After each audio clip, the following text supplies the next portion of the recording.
Right now, in the skin covering your hands, your feet, the backs of your knees, something small is doing its quiet work without asking for your attention. Thread-like endings of nerve cells, each one thinner than a strand of spider silk, are pressed lightly against the underside of your skin, sampling the world in tiny increments. They are checking the weight of the blanket where it rests on your shoulder. They are noting the temperature of the sheet against your calf, warmer where your body has been lying still, cooler at the edges you haven't touched in a while. They are registering the slow chemistry of your own tissue, the ordinary give and take of oxygen and carbon dioxide, the faint acidity that rises and falls as muscles work and rest. None of this reaches you as a thought. It arrives, if it arrives at all, as the vague and forgettable sense that you are lying comfortably, that nothing here requires your notice, that all is as it should be.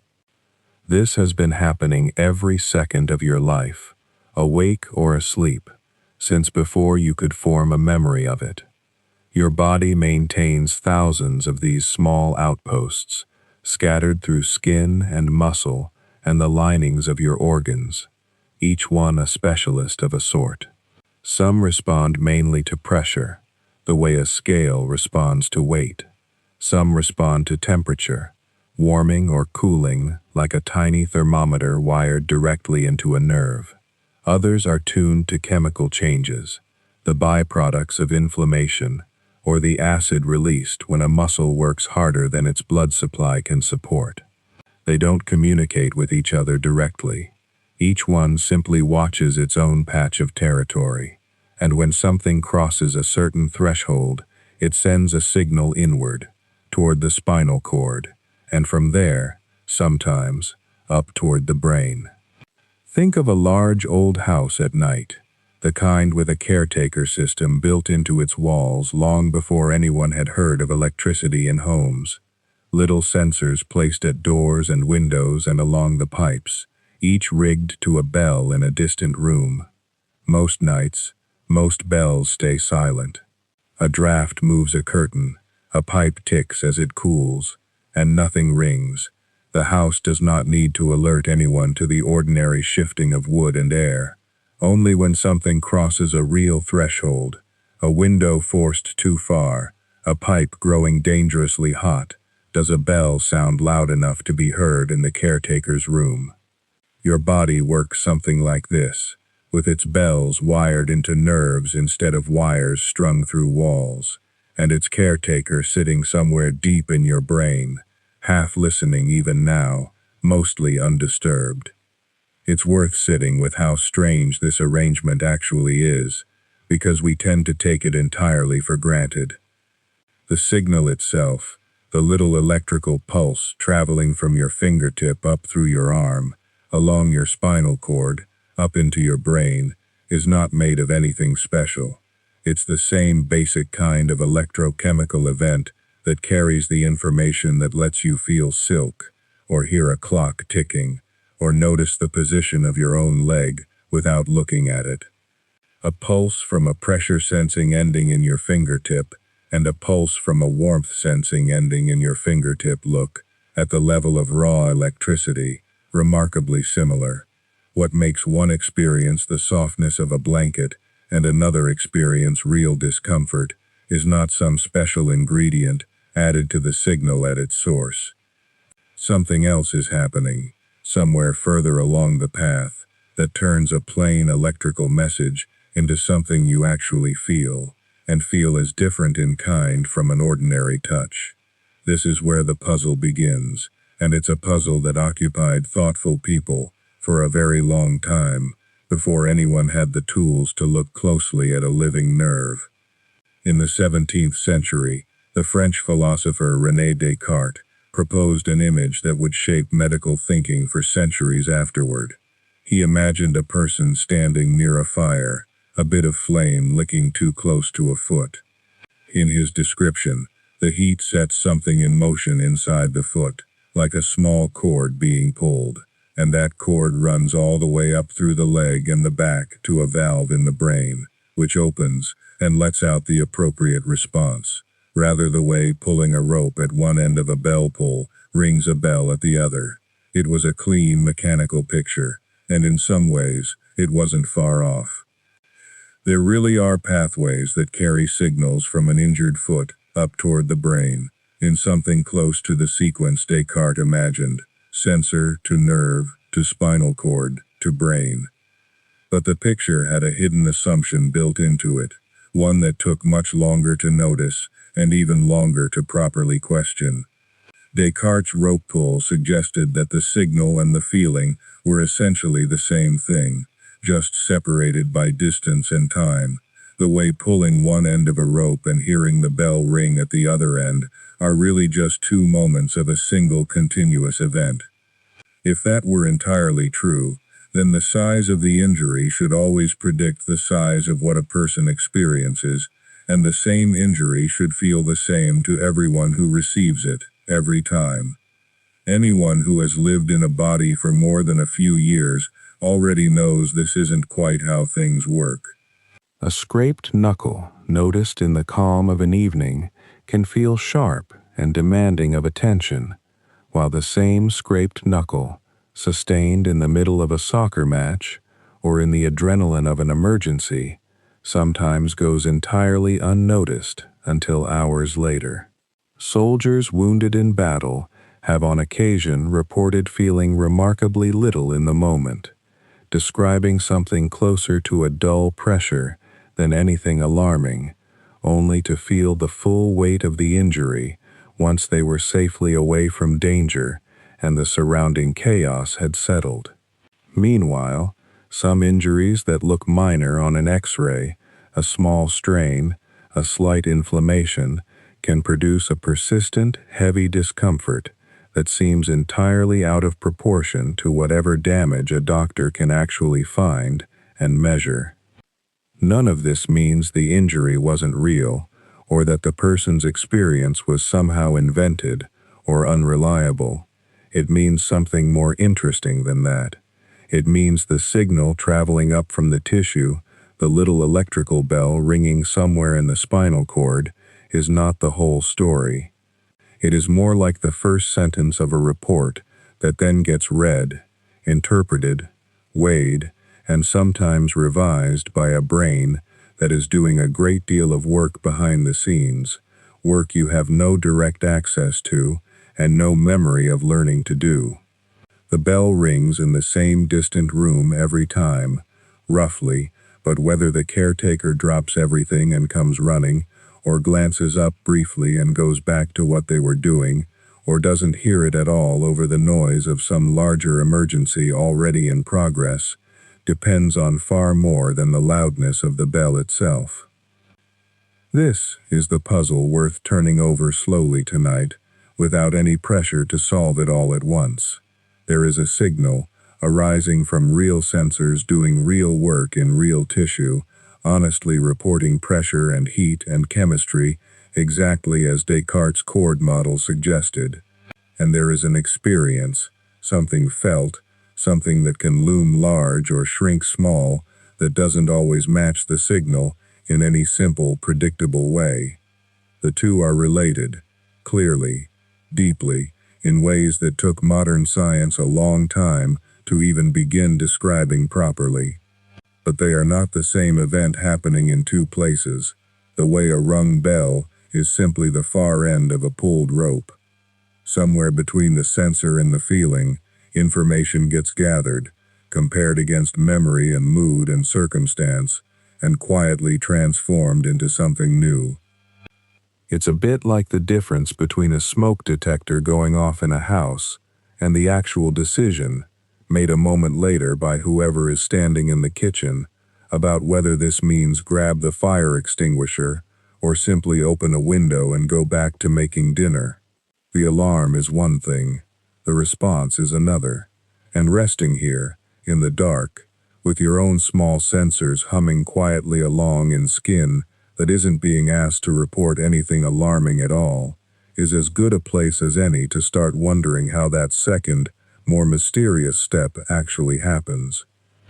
There is a word for that first step, the honest sensor doing its quiet work, and it is worth having, if only because knowing that something has a separate name makes it much easier to notice that it is, in fact, a separate thing.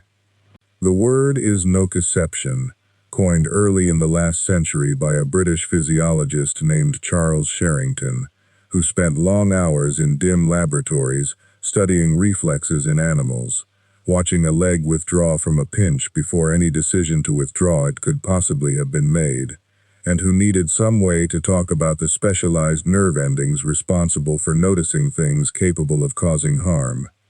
He built the word from a Latin root, nocere, to harm, tucked a Greek-flavored suffix onto the end, the way physiologists of his era liked to do, and handed medicine a clean, technical term for the sensing part of the story, a term with no emotional residue clinging to it at all. Nociception is what happens when a hot stove activates the free nerve endings in your fingertip, faster than thought, faster than the word ouch could ever form. It is chemistry and electricity, ions moving across membranes in a wave that travels the length of a nerve fiber, the way a line of falling dominoes travels the length of a table, a message beginning its long relay up toward the spinal cord and, eventually, the brain. It happens whether you are paying attention or not, whether you are awake or under anesthesia, whether you are a person quietly listening to this in the dark, or a sea slug retracting from a probe in some laboratory, far from any conversation about consciousness. It is, in a sense, indifferent to you. Pain is not. For a long stretch of medical history, this distinction barely seemed necessary, because nociception and pain were assumed to travel together so reliably that separating them felt like splitting a single event into two names for the same thing: more signal, more pain, bigger wound, worse suffering. A doctor could look at an X-ray, measure the size of a fracture, and reasonably predict how much a patient ought to be hurting, the way you might predict how loud a bell will ring from how hard the rope was pulled. It made intuitive sense, and it matched most ordinary experience closely enough that nobody had much reason to question it for centuries. Then, in the middle of the 20th century, an American anesthesiologist named Henry Beecher spent time treating soldiers wounded on the beaches at Anzio during the Second World War, working in field hospitals not far from where the shelling had happened, and he noticed something that didn't fit the tidy picture at all. Men with shattered limbs, with wounds serious enough to end their fighting for good, would often decline morphine, or ask for only a little, describing their pain as mild, almost incidental, something they could set aside while they talked about home. Beecher kept careful notes on this, struck enough by the pattern that he later compared it directly against what he saw in civilian hospitals, where he had also worked with patients recovering from comparable surgical wounds, incisions of similar depth and freshness. Those patients, on the whole, wanted far more relief for far less tissue damage, sometimes ringing for a nurse over discomfort that would have seemed unremarkable on a stretcher at Anzio. Same rough magnitude of injury, measured in torn tissue and disrupted nerve fiber. Very different experience, measured in anything else. What seemed to differ wasn't the wound, but the meaning of the wound. One man lying on a stretcher, with the sudden, overwhelming relief of having survived and being sent home to a life he had genuinely expected to lose. Another waking up from routine surgery in a quiet hospital bed with nothing but the discomfort itself to think about, no relief large enough to compete with it, no story wrapped around it except the pain. If context alone can turn the volume of pain up or down this dramatically, then pain clearly cannot simply be nociception passed along unchanged. The way a bell's ring is just the far end of a pulled rope, to borrow that image again. Something is being built, not merely transmitted, assembled somewhere further along the line, out of more ingredients than the signal alone provides. And the building doesn't stop there. Consider phantom limb pain, one of the stranger and more telling phenomena in this whole area, in which people who have lost an arm or a leg, sometimes decades earlier, continue to feel pain, sometimes severe pain, seemingly located in the missing limb itself, in fingers that were amputated during a childhood accident, in a foot that has not touched the ground in 30 years. There is no tissue there to injure. There is no nociceptor sending any message, because there is no nerve ending left to send it, nothing at all where the limb used to be, but air, or a sleeve, or a prosthetic socket. And yet the pain can be entirely real, vivid, specific, sometimes described as a fist clenching so tightly inside a hand that no longer exists, that the person cannot sleep, night after night, gripping at nothing. Whatever is happening here, it is happening somewhere upstream of the body's sensors entirely, built instead out of memory, expectation, and a nervous system still drawing a map of a limb it no longer receives any information from, the way an old habit keeps reaching for a light switch that was moved to the other wall years ago.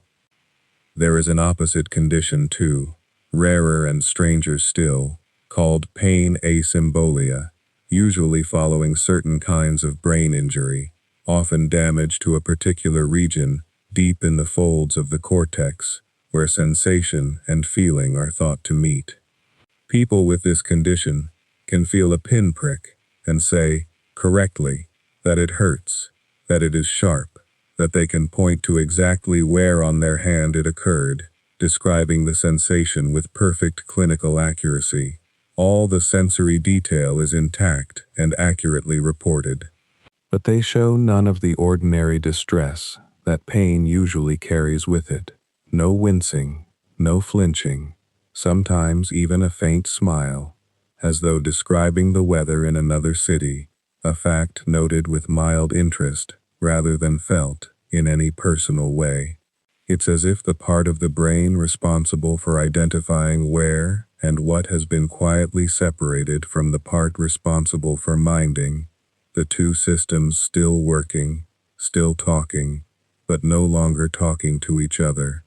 This tells us something worth sitting with in the dark. Even within the felt experience of pain, there seem to be at least two ingredients working together, one that locates and characterizes a sensation, and another, distinct one, that decides how bothersome it is. Ordinarily, these two arrive so tightly bundled together that they feel like a single thing, indivisible, the way a flash of light and its brightness feel like one perception rather than two.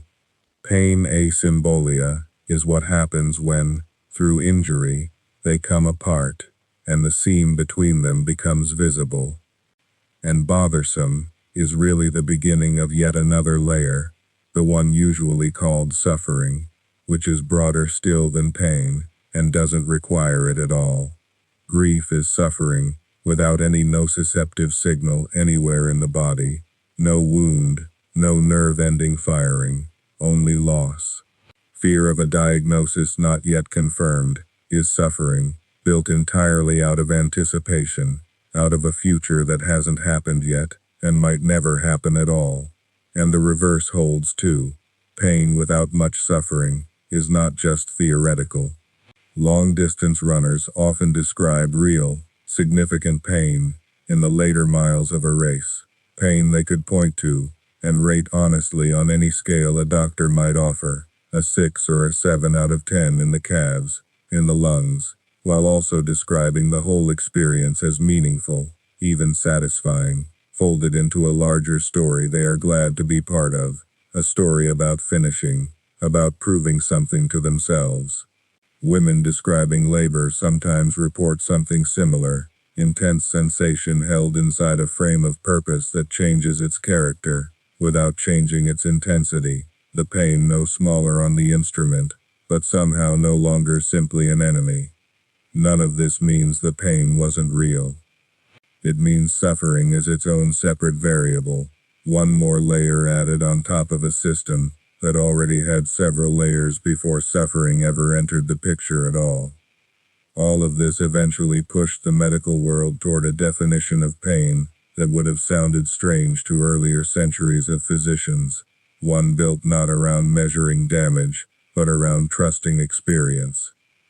The organization that oversees the international study of pain now defines it, carefully, after years of committee debate and revision, as an unpleasant sensory and emotional experience associated with actual or potential tissue damage, and adds a note that matters more than it might first appear, that pain is always a subjective experience, and that the inability to describe it in words never means it isn't being felt. That second clause exists because medicine got this wrong before, in ways still difficult to think about gently. For much of the 20th century, newborn infants were often operated on with little or no anesthesia, on the theory that their nervous systems were too immature to register pain the way an adult's would, and that any apparent distress, the crying, the flailing, was reflexive rather than felt, no more meaningful than a knee jerking at a doctor's small rubber hammer. It took years of accumulating evidence, careful measurements of stress hormones and heart rate in infants undergoing surgery without pain relief, and no small amount of advocacy from worried parents standing outside operating rooms, before that assumption was overturned, and surgical practice changed accordingly. The lesson embedded in that history is really the same lesson tucked inside every strange case this section has touched on tonight. The soldiers, the phantom limb, the runner, the smiling patient who still feels the pin. Tissue damage is not pain. The nervous system's honest signal is not pain. Pain is the thing built out of all of it, privately, inside a particular person, at a particular moment.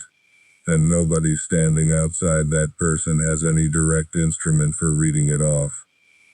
Which raises a natural question for later, once you've drifted a little further towards sleep. If pain is built rather than simply relayed, where, exactly, does the building happen, and what does the workshop look like? For most of human history, the question of where pain comes from had nothing to do with nerves at all, because nobody knew nerves carried anything. In ancient Mesopotamia, physicians who left behind clay tablets full of medical observations often attributed sharp or shooting pains to small demons, and specific demons at that, each one associated with a particular kind of ache, so that a headache might be blamed on one spirit, and a stabbing pain in the side blamed on another entirely. Treatment, in that world, looked less like medicine as we'd recognize it, and more like negotiation, an attempt to identify which unwelcome presence had taken up residence in the body, and persuade, or frighten it into leaving. Egyptian medical papyri, some of them thousands of years old, mixed genuinely careful anatomical observation with incantations meant to be spoken over a wound, as though words themselves were part of the treatment, alongside whatever poultice was being applied. None of this was foolish, exactly, given what these healers had to work with.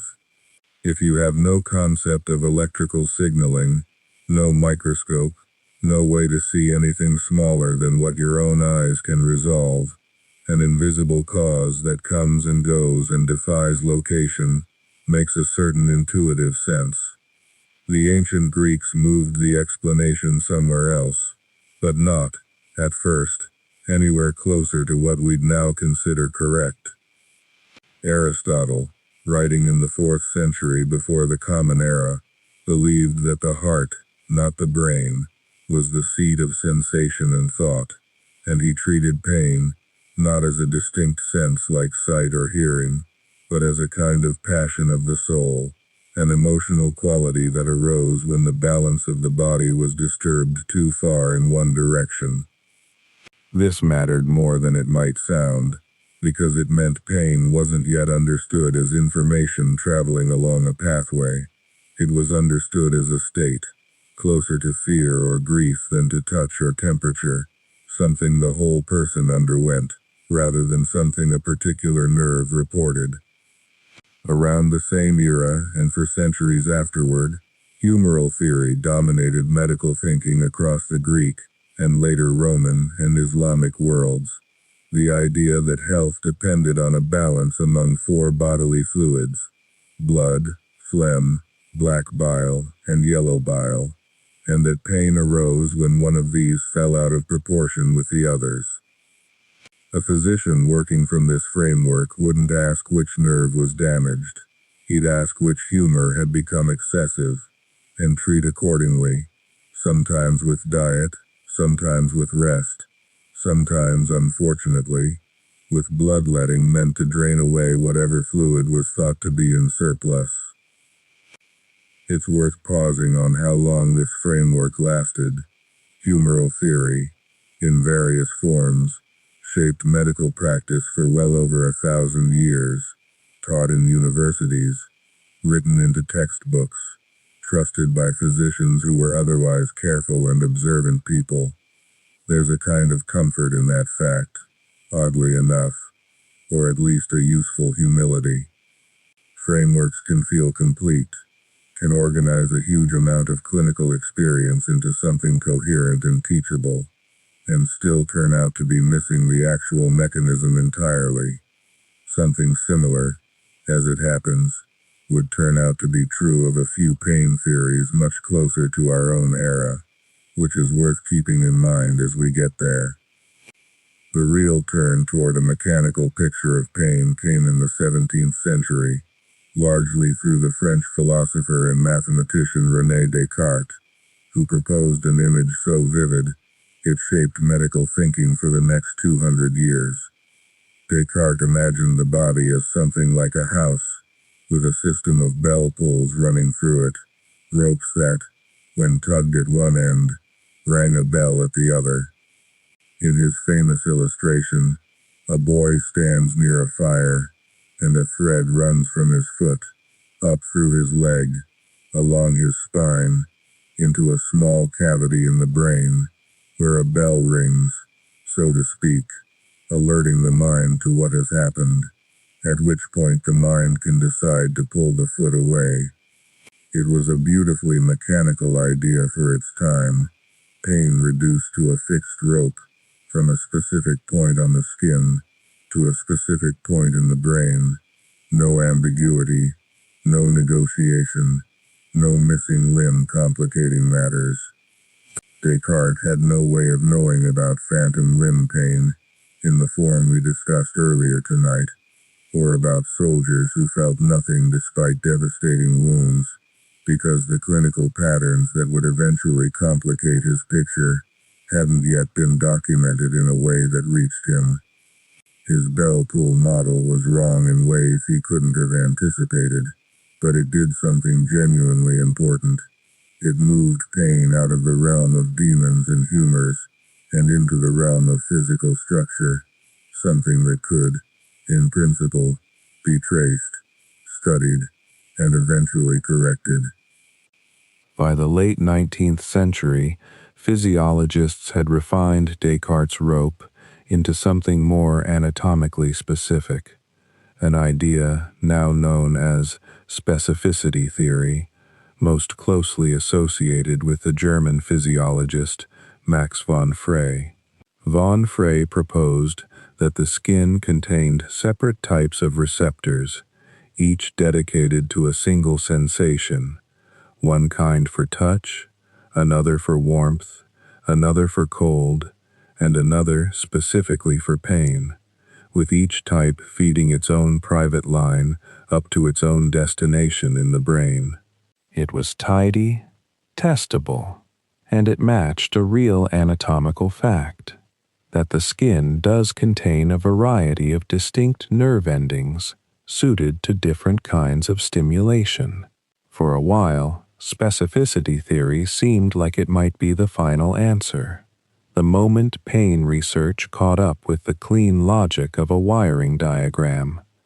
But other researchers, working with the same evidence, kept noticing things that a simple, dedicated pain wire couldn't easily explain.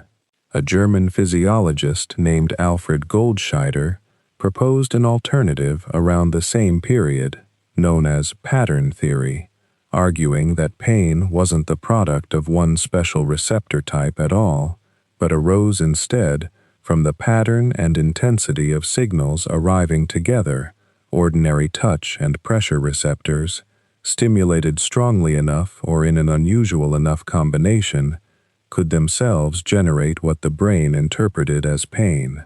Under this view, pain wasn't a distinct channel so much as a kind of overload signature, a particular rhythm of activity rather than a particular kind of wire.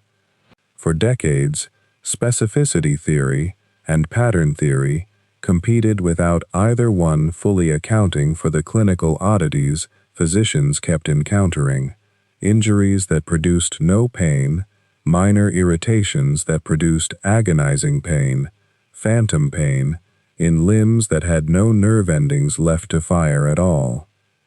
Neither a dedicated pain wire nor a mere pattern of overload could explain why a soldier with a shattered leg might feel almost nothing on the battlefield and then feel excruciating pain from the same wound hours later in a quiet hospital bed. The breakthrough that finally began to reconcile these puzzles arrived in 1965 when the psychologist Ronald Melzack and the physiologist Patrick Wall published a paper proposing what they called gate control theory, and it's hard to overstate how much it reshaped the field. Their idea was that somewhere in the spinal cord, before a pain signal ever reaches the brain, there exists something like a gate, a point where incoming signals can be either allowed through toward conscious awareness or dampened and held back, and crucially, that this gate isn't fixed.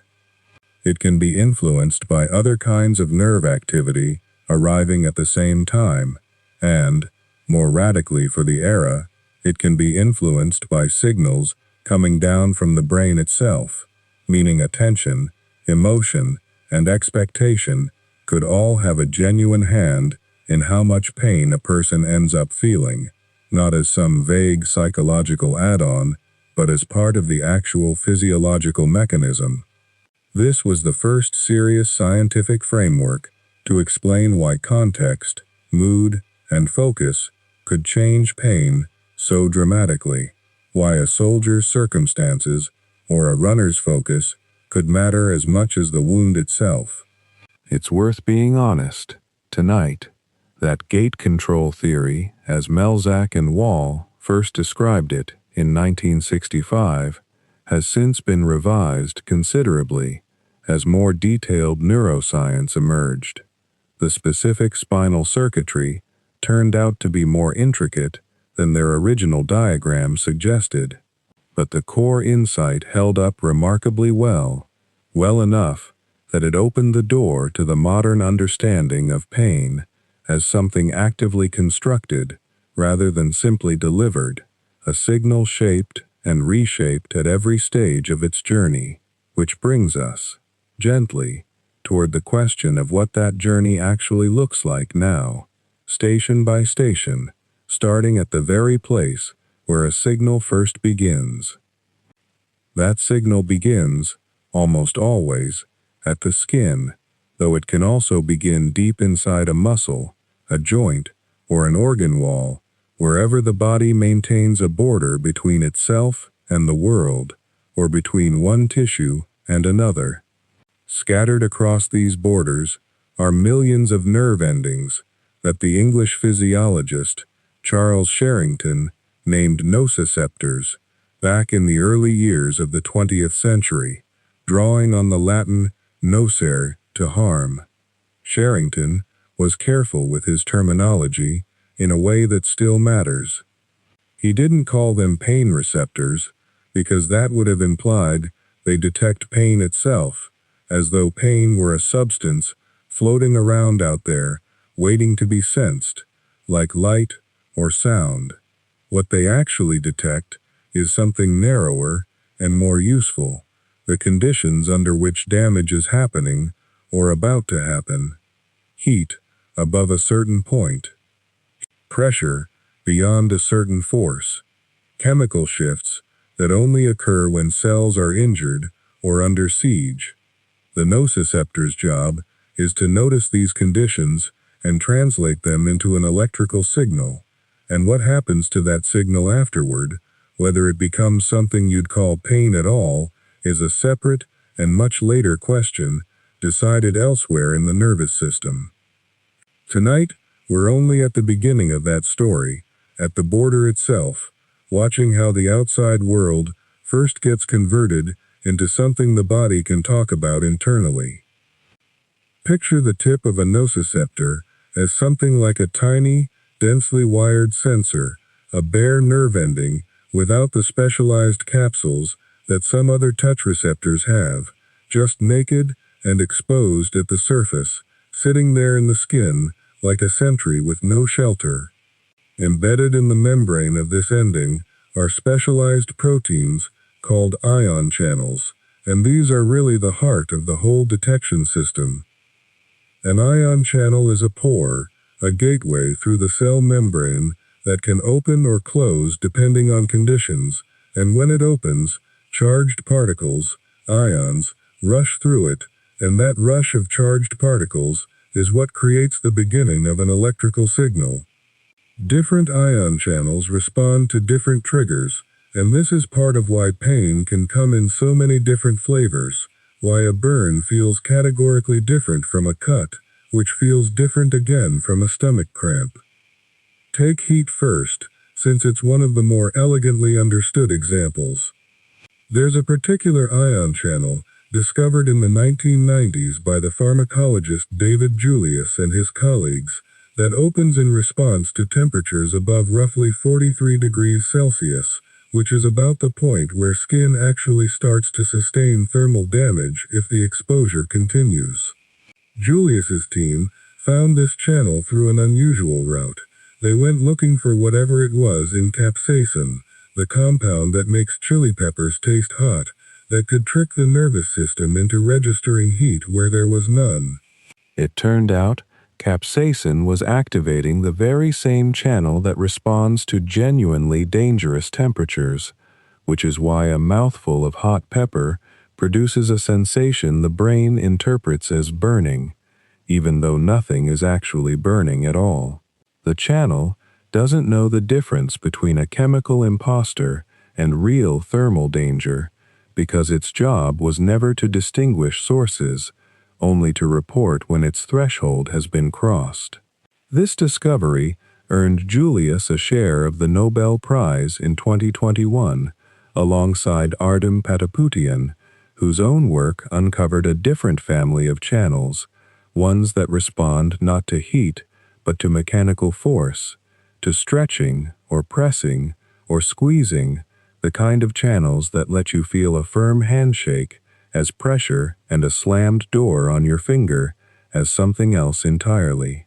Between heat sensing and force sensing channels alone, you can already see the outline of a system built not from one general-purpose alarm, but from many specific, narrowly tuned detectors, each one asking a slightly different question of the world.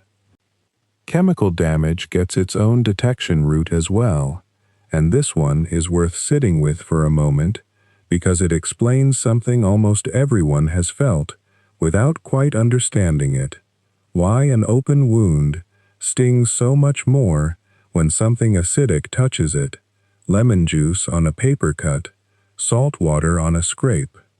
Damaged or dying cells don't stay quiet. They spill their contents into the surrounding tissue, and among the things they release is a flood of hydrogen ions, which is another way of saying the local environment becomes more acidic. Nociceptors carry channels specifically tuned to detect this acidity, So a cut that has already been reported once, through the mechanical sensors that registered the initial slicing, gets reported again through an entirely separate chemical pathway the moment that tissue becomes acidic, which is exactly what happens when you add more acid on top, hence the sting. The body isn't malfunctioning in that moment.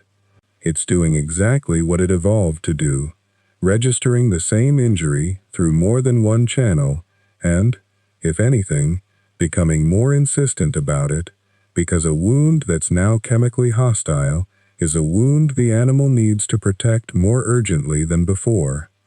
Inflammation adds yet another layer, and it works less like a single trigger and more like a broadcast.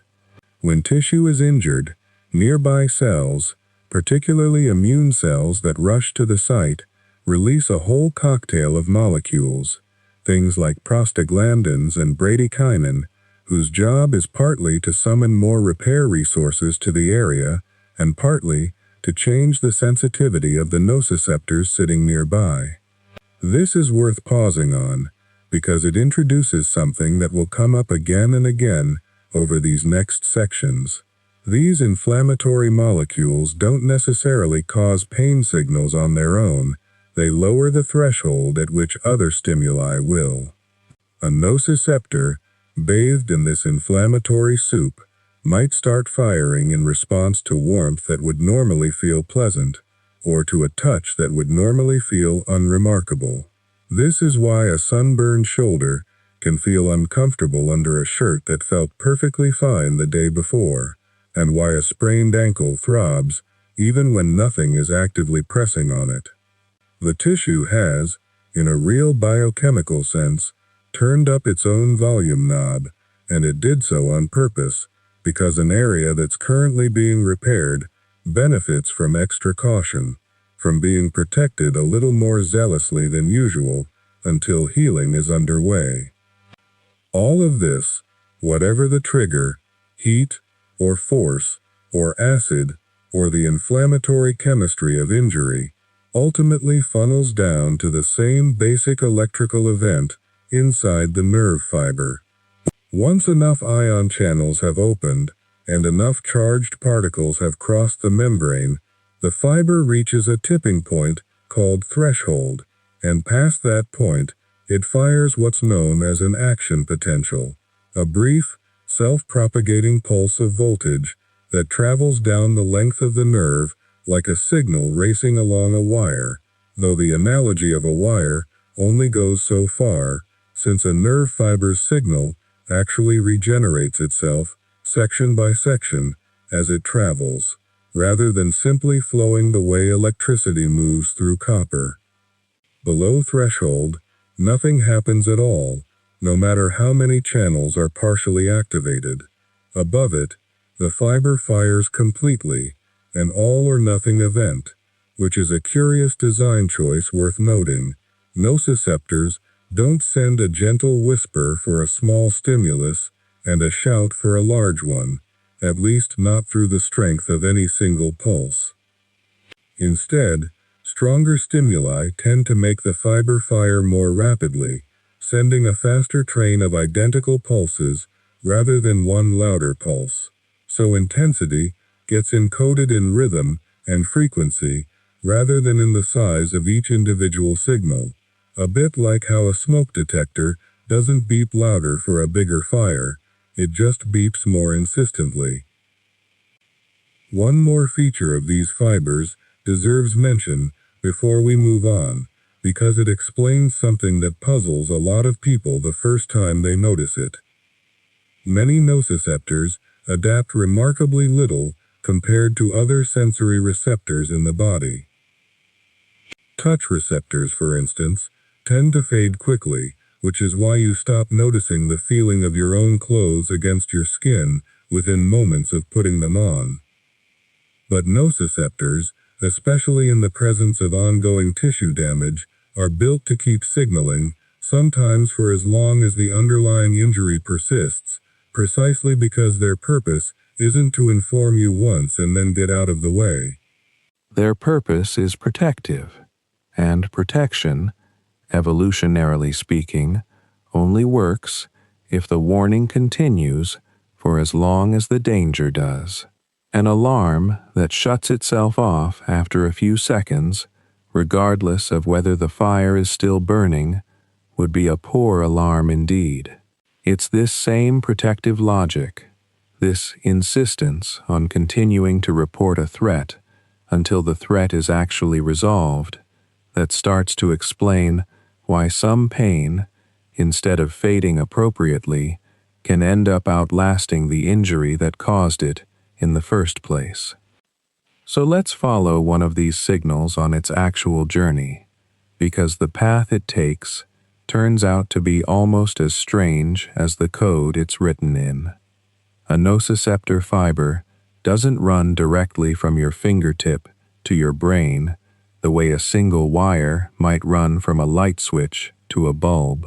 Instead, it travels first to the spinal cord, entering through the back of it through a region called the dorsal horn, which you can picture as something like a border crossing, a place where incoming signals are checked, sorted, modified, and in some cases redirected before they're ever allowed to continue further inland.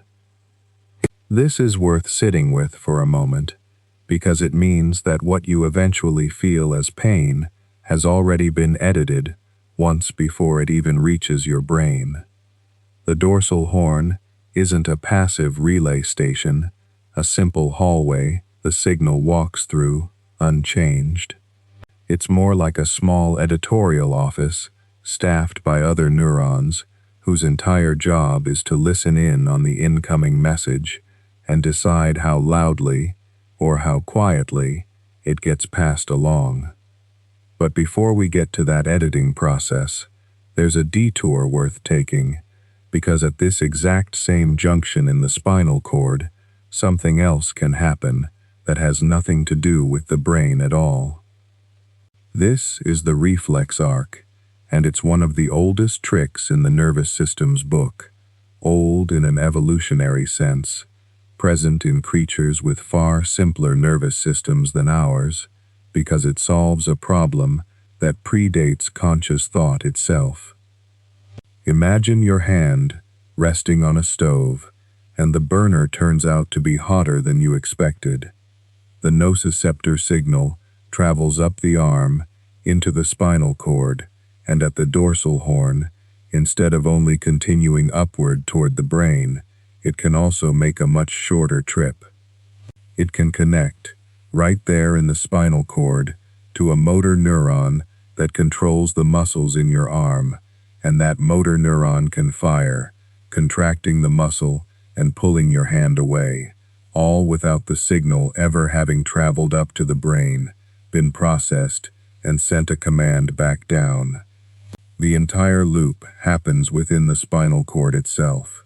Your hand is already moving before the message has finished its longer journey to the parts of your brain responsible for conscious awareness, which means, and this really is worth pausing on, that you pull your hand back before you feel the pain. The feeling comes a beat later, almost like thunder arriving after lightning, a kind of neurological afterthought to an action your body has already completed. It's not that your hand withdraws because it hurts. It's closer to the reverse. Your hand withdraws, and separately, on a slightly longer wire, you find out about it. This might sound almost unsettling once you notice it, the idea that a piece of you can make decisions and act on them before the part of you that thinks of itself as you has weighed in at all. But it makes a certain kind of engineering sense, and it's the same logic we touched on before, protection over deliberation. A hand on a hot stove doesn't have time to wait for a signal to travel all the way up the spinal cord, through the brainstem, past several relay stations, into the thalamus, and finally up into the cortex, where something like a decision gets made, and then all the way back down again to the muscles of the arm. That round trip, even traveling along the faster of the pain fibers we discussed earlier, takes a meaningful fraction of a second, and a meaningful fraction of a second is exactly the kind of time a burning hand doesn't have to spare. So evolution built a shortcut, a local loop that can act on its own recognizance, using only the wiring already present in the spinal cord, without waiting for permission from anywhere higher up. It's a bit like how a building's sprinkler system doesn't wait for someone in a control room to review the smoke sensor data and issue a command. The sprinkler head has its own local trigger. It goes off on its own, and someone finds out about the fire, and the fact that the sprinklers already handled it, only afterward. Now, back at that border crossing in the dorsal horn, while one branch of the signal has already peeled off to trigger the withdrawal reflex, another branch continues upward, beginning its longer climb toward the brain along what's called an ascending pathway. The main one carrying pain information is known as the spinothalamic tract, a name that simply describes its route, starting in the spinal cord and ending in the thalamus. That relay structure, deep in the middle of the brain, we'll spend more time with later. This tract crosses to the opposite side of the spinal cord almost immediately after entering it, which is a curious anatomical detail with real consequences. It means that a pain signal originating in your left hand travels up the right side of your spinal cord, so that damage to one side of the spinal cord, from injury or disease, can produce a strange and telltale pattern, a loss of pain sensation on the opposite side of the body from where the physical damage occurred. Doctors have used exactly this kind of pattern for well over a century to help locate where along the spinal cord something has gone wrong, long before imaging technology existed to simply take a picture and confirm it. But here's where the story gets more interesting, and where we return to that idea of the dorsal horn as an editorial office rather than a simple relay, because it turns out that the volume at which a pain signal gets passed along toward the brain isn't fixed. It can be turned up, and it can, under the right circumstances, be turned down, and one of the most vivid everyday demonstrations of this is something almost everyone has done without ever wondering why it works. You bump your elbow, hard, against a door frame, and your first instinct, faster than any conscious decision, is to grab it and rub it. And it helps. The rubbing genuinely seems to make the pain a little more bearable, a little quieter, and this isn't imagination or distraction alone, though distraction plays some role too. Something more specific and more local is going on, right there at the site of that border crossing in the spinal cord.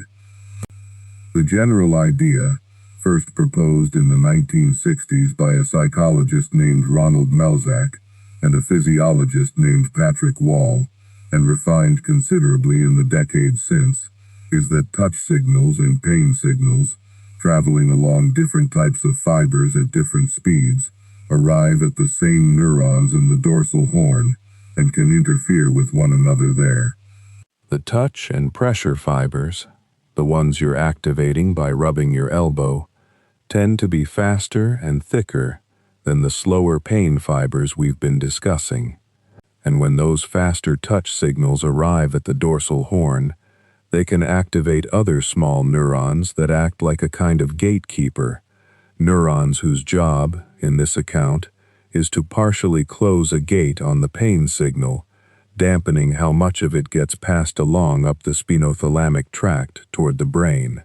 It's not that the pain disappears or that the injury heals any faster. It's that less of the alarm gets through the crossing, at least for as long as the rubbing continues. The original version of this idea, often called gate control theory, has since been refined and complicated considerably as researchers have learned more about the specific cells and chemical signals involved, and modern accounts describe something more intricate than a simple mechanical gate swinging open or shut.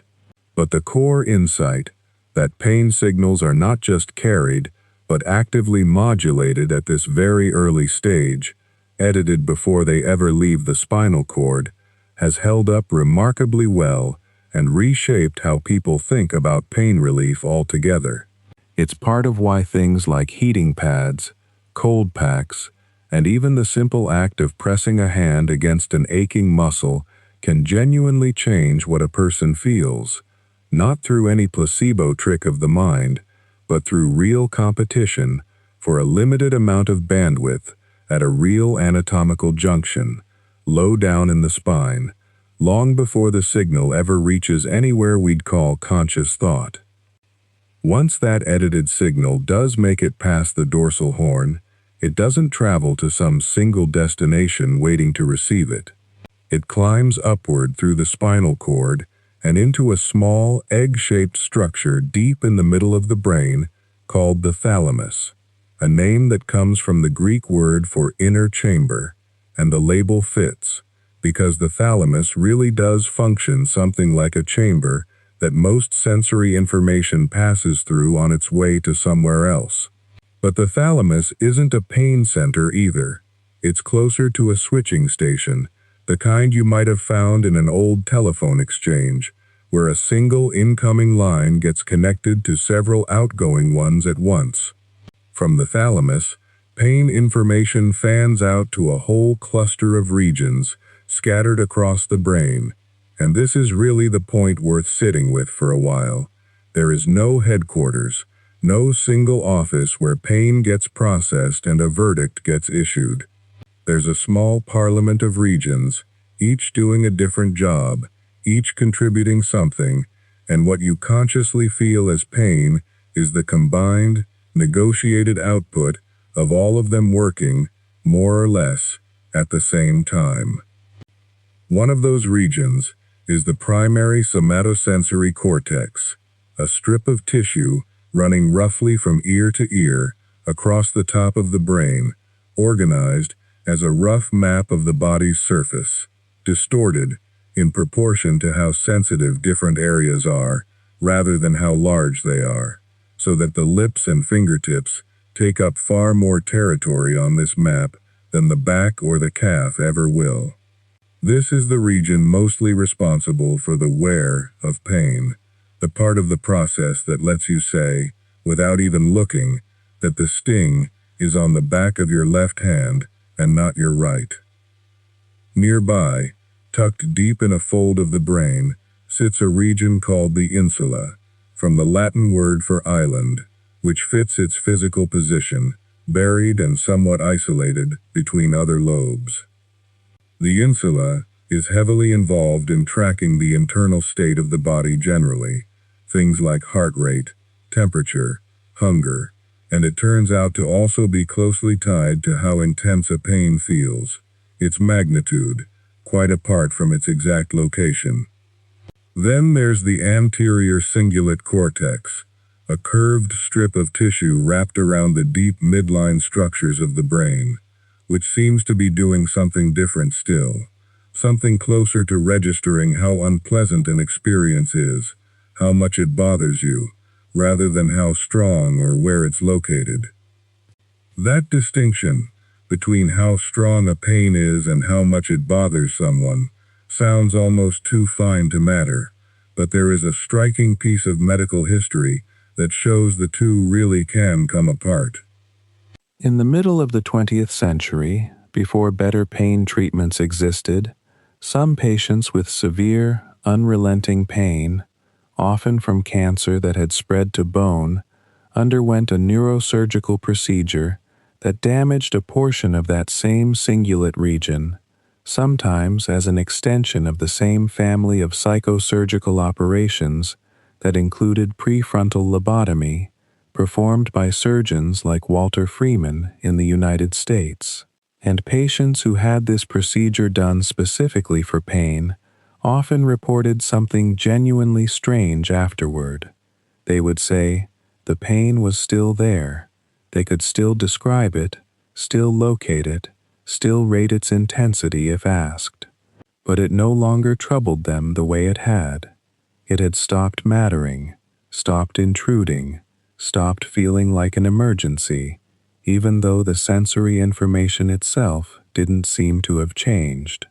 It's an unsettling piece of history in some ways, a reminder of how crude mid-century neurosurgery could be, but it's also oddly clarifying, because it shows with real clinical weight that the felt unpleasantness of pain and the sensory registration of pain aren't the same signal running through the same wire. They can, under the right and rather extreme circumstances, be pulled apart. Beyond the cingulate cortex, the network keeps widening. There's the amygdala, a small almond-shaped structure with deep ties to fear and to emotional memory, which helps explain why a pain associated with a frightening or traumatic event can leave behind an emotional residue long after any physical injury has healed, why the memory of a bad fall down a staircase can make a person's stomach drop slightly every time they approach a staircase afterward, long after the bruise is gone. There are regions of the prefrontal cortex, toward the front of the brain, involved in something like meaning-making, weighing what the pain signifies, whether it's dangerous, whether it's expected, whether it demands attention right now, or can be set aside for later. And there are motor areas, too, involved in generating the almost involuntary withdrawal that happens before a person has even consciously registered what hurt them, the hand that yanks back from a hot stove a fraction of a second before the burning sensation fully arrives in awareness. For a while, in the 1990s and 2000s, as brain imaging technology made it possible to watch some of this activity in real time, researchers started referring to this whole collection of regions, informally, as the pain matrix, a phrase that made its way into a lot of scientific papers and a fair number of magazine articles. It's an evocative phrase, and it captured something true, that pain does reliably light up a fairly consistent set of brain regions on a scan, but the term has fallen out of favor with a lot of researchers in more recent years, and the reason is worth understanding, because it says something important about the limits of this kind of science. It turns out that almost every one of these same regions, the insula, the anterior cingulate, parts of the prefrontal cortex, also become active in response to other things that have nothing to do with physical pain at all. Being excluded from a social interaction, watching someone you care about get hurt, feeling a burst of surprise or anxiety, even the anticipation of an unpleasant experience that never actually arrives. All of these can activate significant portions of the same network. What these regions seem to have in common isn't pain specifically, but something more general, something more like salience, the brain's way of flagging that something matters right now and deserves attention and a response. Pain is one of the things that reliably produces that flag, one of the most reliable things, in fact, but it isn't the only thing, and the network itself doesn't seem to be built exclusively for pain. This has real practical consequences, and not just philosophical ones. It means a researcher can't put someone in a scanner, look at the pattern of activity lighting up across these regions, and declare with real certainty, from the image alone, that this person is or isn't in pain, or how much. There has been serious, careful work in recent years, some of it led by researchers like Tor Wager, trying to build more refined statistical patterns across many brain regions at once, patterns that can predict with reasonable accuracy, in controlled laboratory conditions, whether a person is experiencing physical pain versus something like social distress or simple discomfort.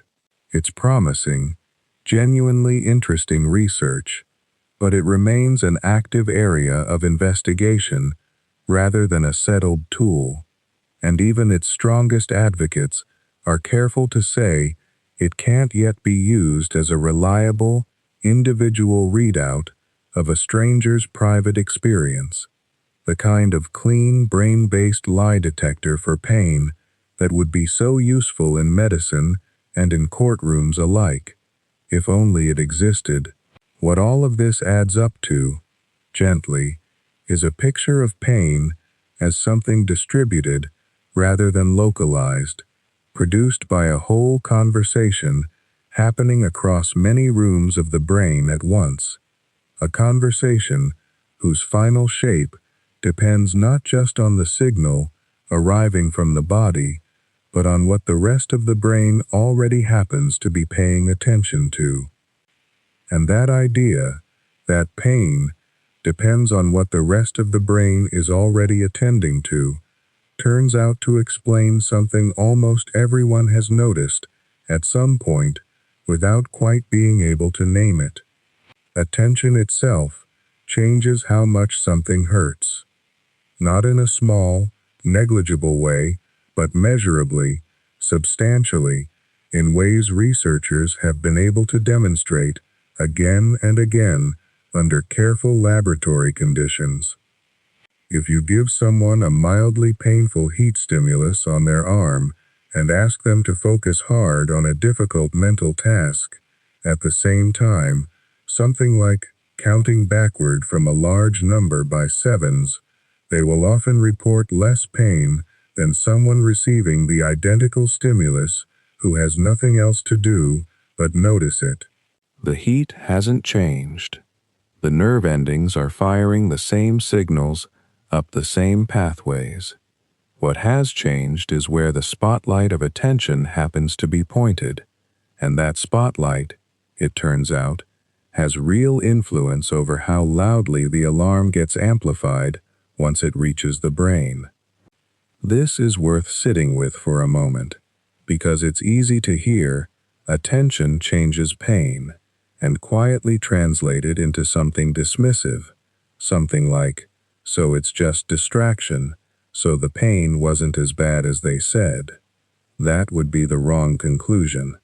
The pain was exactly as bad as it was experienced to be, and the experience itself was different, not because anyone was lying or exaggerating or minimizing, but because the underlying neural processing genuinely operated differently depending on where attention was allocated. Imagine trying to hold a conversation with someone in a noisy room. If you're leaning in, listening carefully, every word comes through with unusual clarity. If your attention drifts, if you're distracted by something happening across the room, whole sentences can pass by you, nearly unheard, even though the sound waves reaching your ears were identical in both cases. Pain signals travel through a nervous system that works something like that noisy room. Attention doesn't invent the signal or erase it, but it does shape, quite dramatically, how much of it gets through to conscious awareness, and how that awareness weighs it against everything else competing for space in the mind. Expectation works in a similarly powerful, similarly underappreciated way, and this is where the story starts to become genuinely strange, in the best sense. There is a classic category of experiment, one that has been repeated in various forms for decades, where researchers apply a heat stimulus to a person's skin and simply tell them, beforehand, what to expect.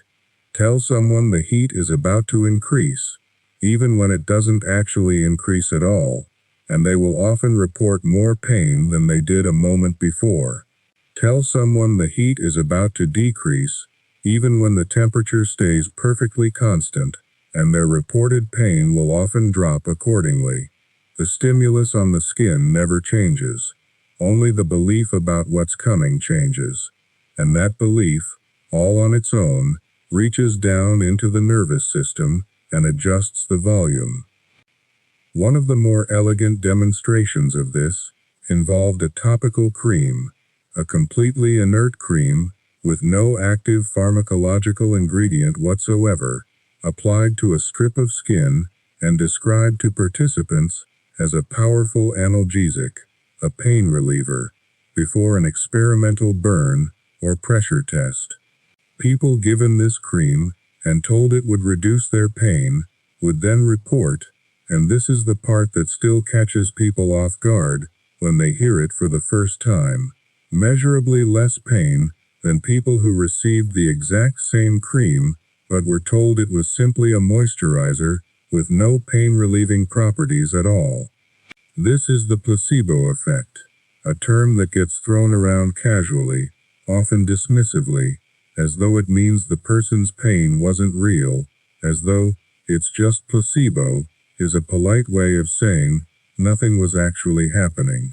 But brain imaging work on these experiments tells a different story. When the expectation of relief is strong enough and believed deeply enough, it activates the descending pain modulation system, that network of structures running down from the brainstem into the spinal cord, releasing the body's own opioid-like chemicals, its own endogenous painkillers, at the very gates through which the pain signal has to pass to reach the brain in the first place. The relief isn't imaginary, it's biological, chemical, measurable in blood work, and blockable with drugs that interfere with opioid receptors.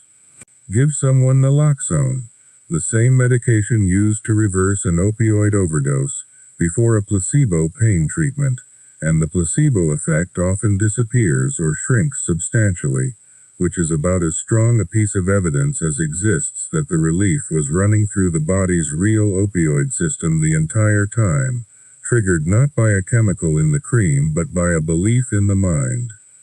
The reverse of this exists too, and it has its own name, the nocebo effect, and if anything it may be even more consequential in ordinary life.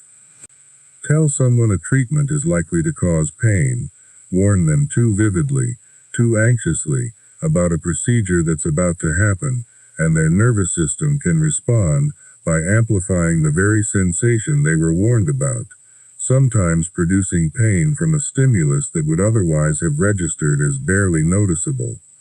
This isn't a character flaw or a sign of weakness. It's the same descending system running in the opposite direction, expectation now sensitizing the pathway instead of dampening it, priming the body to interpret ambiguous signals as threatening because it has been told, explicitly, to expect threat. Historically, doctors have sometimes struggled with how to talk honestly about risks and side effects without accidentally installing the very expectation that makes those side effects more likely, and there is ongoing, careful research into how information can be delivered accurately without doing that kind of unintentional harm through language alone. Context shapes all of this too, in ways that go beyond simple verbal expectation. The same twisted ankle that would send someone hobbling to an emergency room during an ordinary Tuesday afternoon has, in documented cases, gone almost unnoticed by soldiers in the middle of a firefight or by athletes in the final seconds of a championship game. Their attention and their body's whole physiological state organized entirely around the urgent task in front of them, with pain signals arriving but somehow failing to break through into conscious priority until much later, once the danger or the competition has passed and the nervous system, so to speak, finally has room on its desk to deal with the message. This isn't people being unusually brave or unusually numb. It reflects a real, measurable shift in how the nervous system triages incoming signals under conditions of extreme stress, when survival-relevant priorities temporarily outrank almost everything else, including injury. And stress itself, chronic ordinary stress, the kind that comes from overwork or financial worry or sustained conflict rather than any single dramatic event, appears to modulate pain processing over longer stretches of time as well, generally in the direction of heightened sensitivity rather than reduced sensitivity, the opposite pattern from an acute adrenaline-soaked crisis. The body's stress hormone systems and its pain modulation systems share enough overlapping circuitry that sustained activation of one tends to leave marks on the other, something researchers have documented in people navigating prolonged difficult circumstances whose baseline pain thresholds shift measurably compared to less stressful periods in their own lives. None of this means pain is optional, or that a person could simply decide their way out of it through willpower or positive thinking, which is a conclusion this research has been badly misused to support more than once. What it means instead is something gentler and more accurate, that the nervous system carrying your pain signals is not a fixed, indifferent cable running the same message the same way regardless of circumstance, but a living, responsive system, one that is always listening, in the background, to what else is happening in the body and the mind and the world around it, and adjusting accordingly.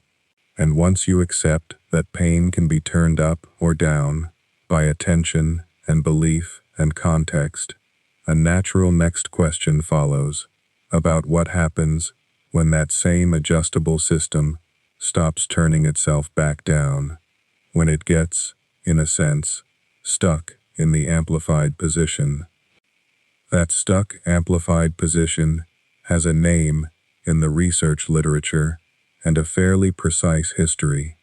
In 1983, a young researcher named Clifford Woolf, working in London, was studying how the spinal cords of anesthetized rats responded to injury, and he noticed something that shouldn't have been possible under the simple wiring diagram everyone had been taught. After a burn or an injection of an irritating substance into the skin, the neurons in the spinal cord that received pain signals from that area didn't just relay the expected amount of activity, they became, for lack of a better word, louder. They fired more easily, to smaller inputs, and they kept firing longer than the original stimulus lasted. Touching the skin near the injury, skin that hadn't been burned at all, now triggered responses in cells that were supposed to be listening only for damage. Wolf called this central sensitization, and it turned out to be one of those findings that quietly rewrites an entire field, because it meant the spinal cord itself was not a passive relay station faithfully passing messages upward, but something closer to a dial that injury could turn, and that, once turned, did not necessarily turn itself back.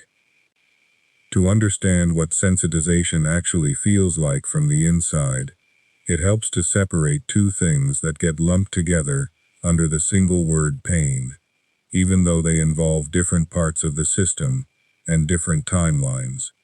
The first is peripheral sensitization, and it happens right at the site of injury, in the tissue itself. Picture a sprained ankle in the hours after the sprain. The injured cells release a small chemical soup, prostaglandins, bradykinin, a handful of other signaling molecules, and this soup bathes the nerve endings in the area, essentially turning down their firing threshold.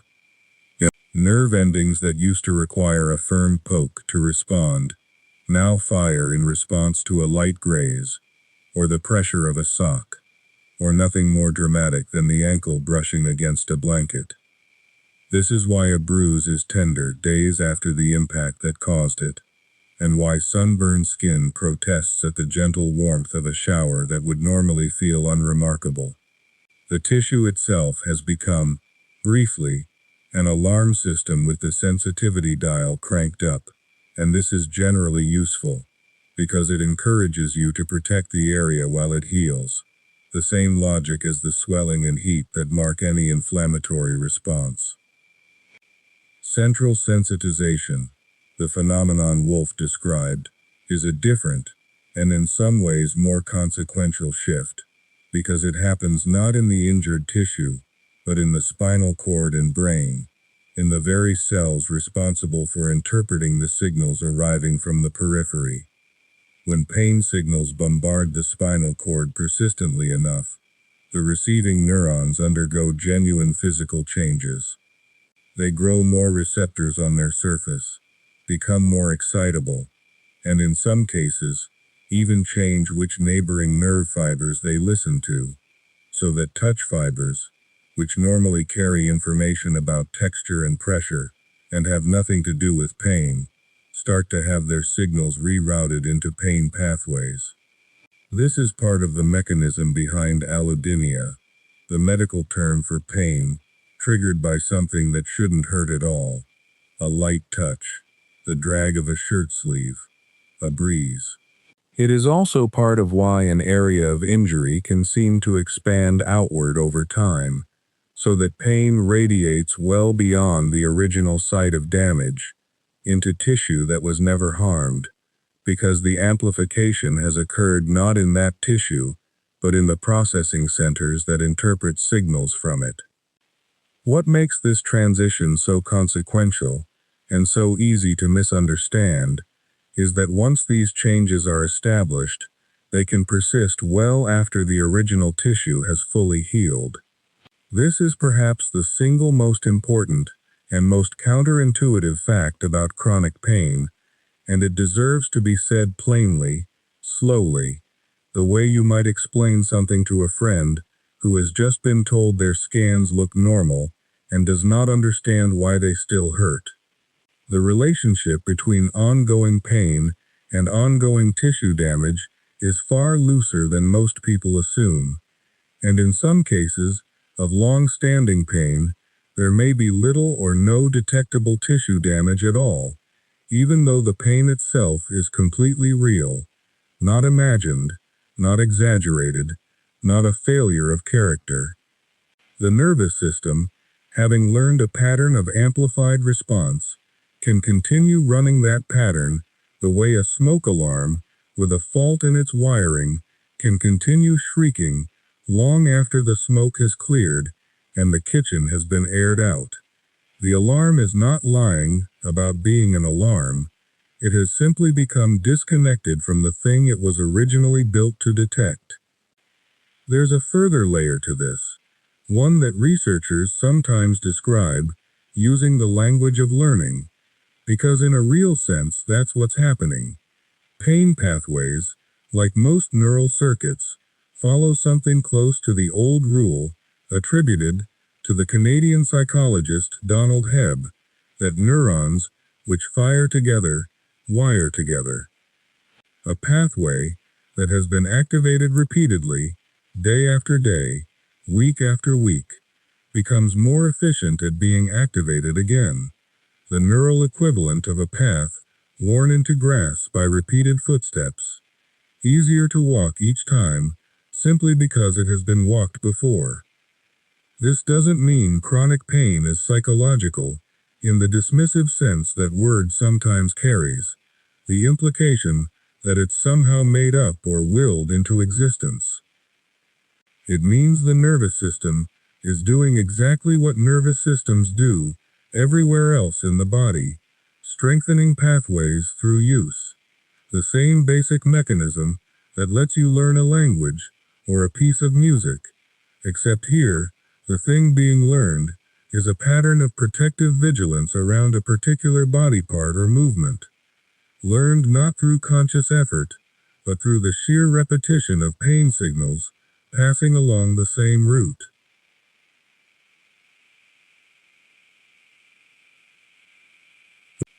This learning can extend beyond the nervous system's wiring into behavior itself, in a pattern researchers sometimes call fear avoidance.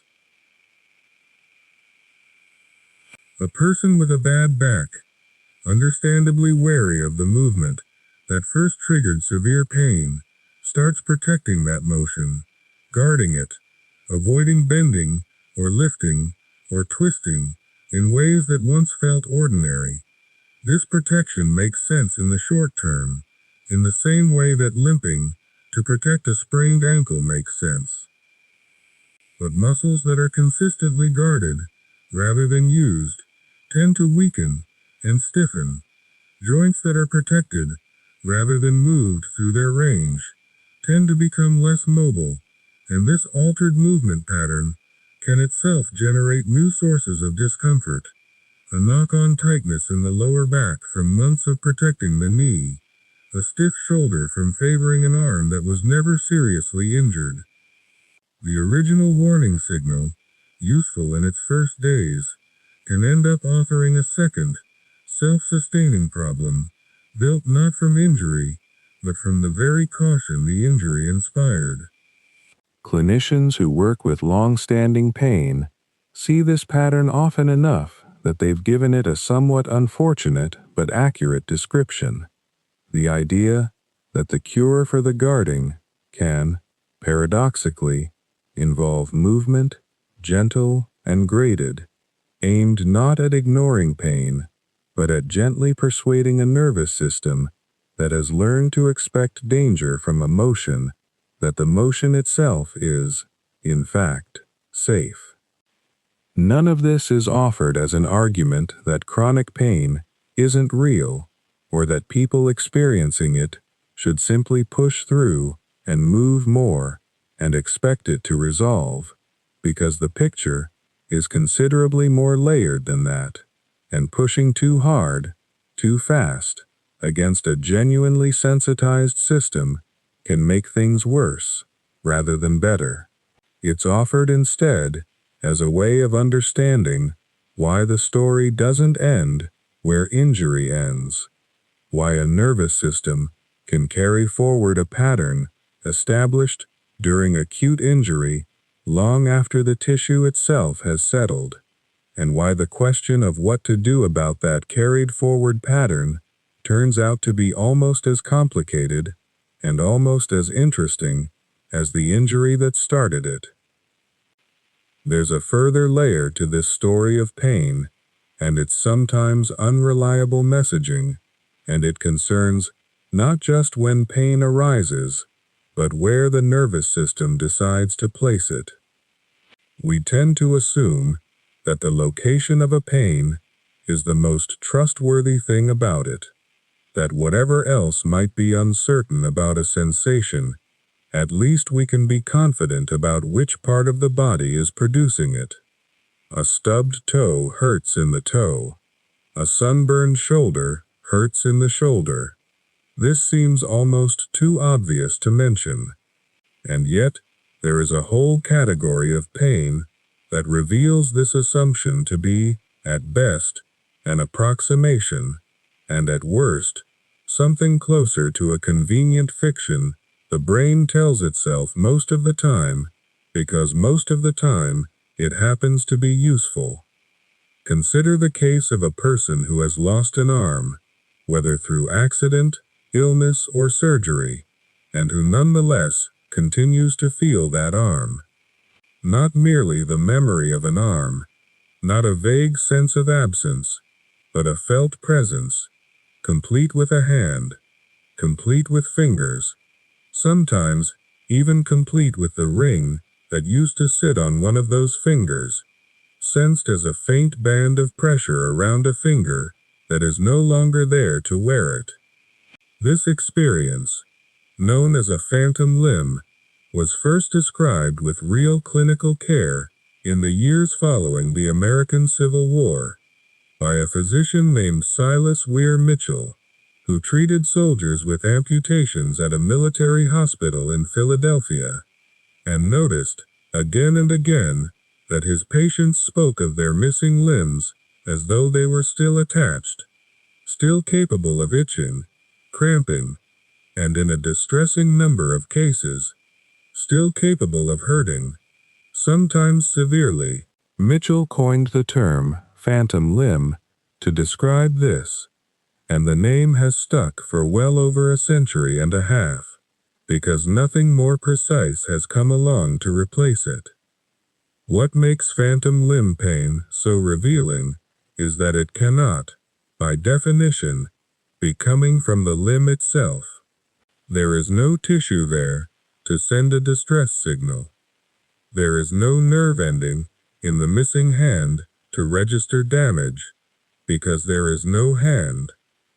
And yet the pain reported by people with phantom limbs is not vague or diffuse in the way you might expect from a purely imagined sensation.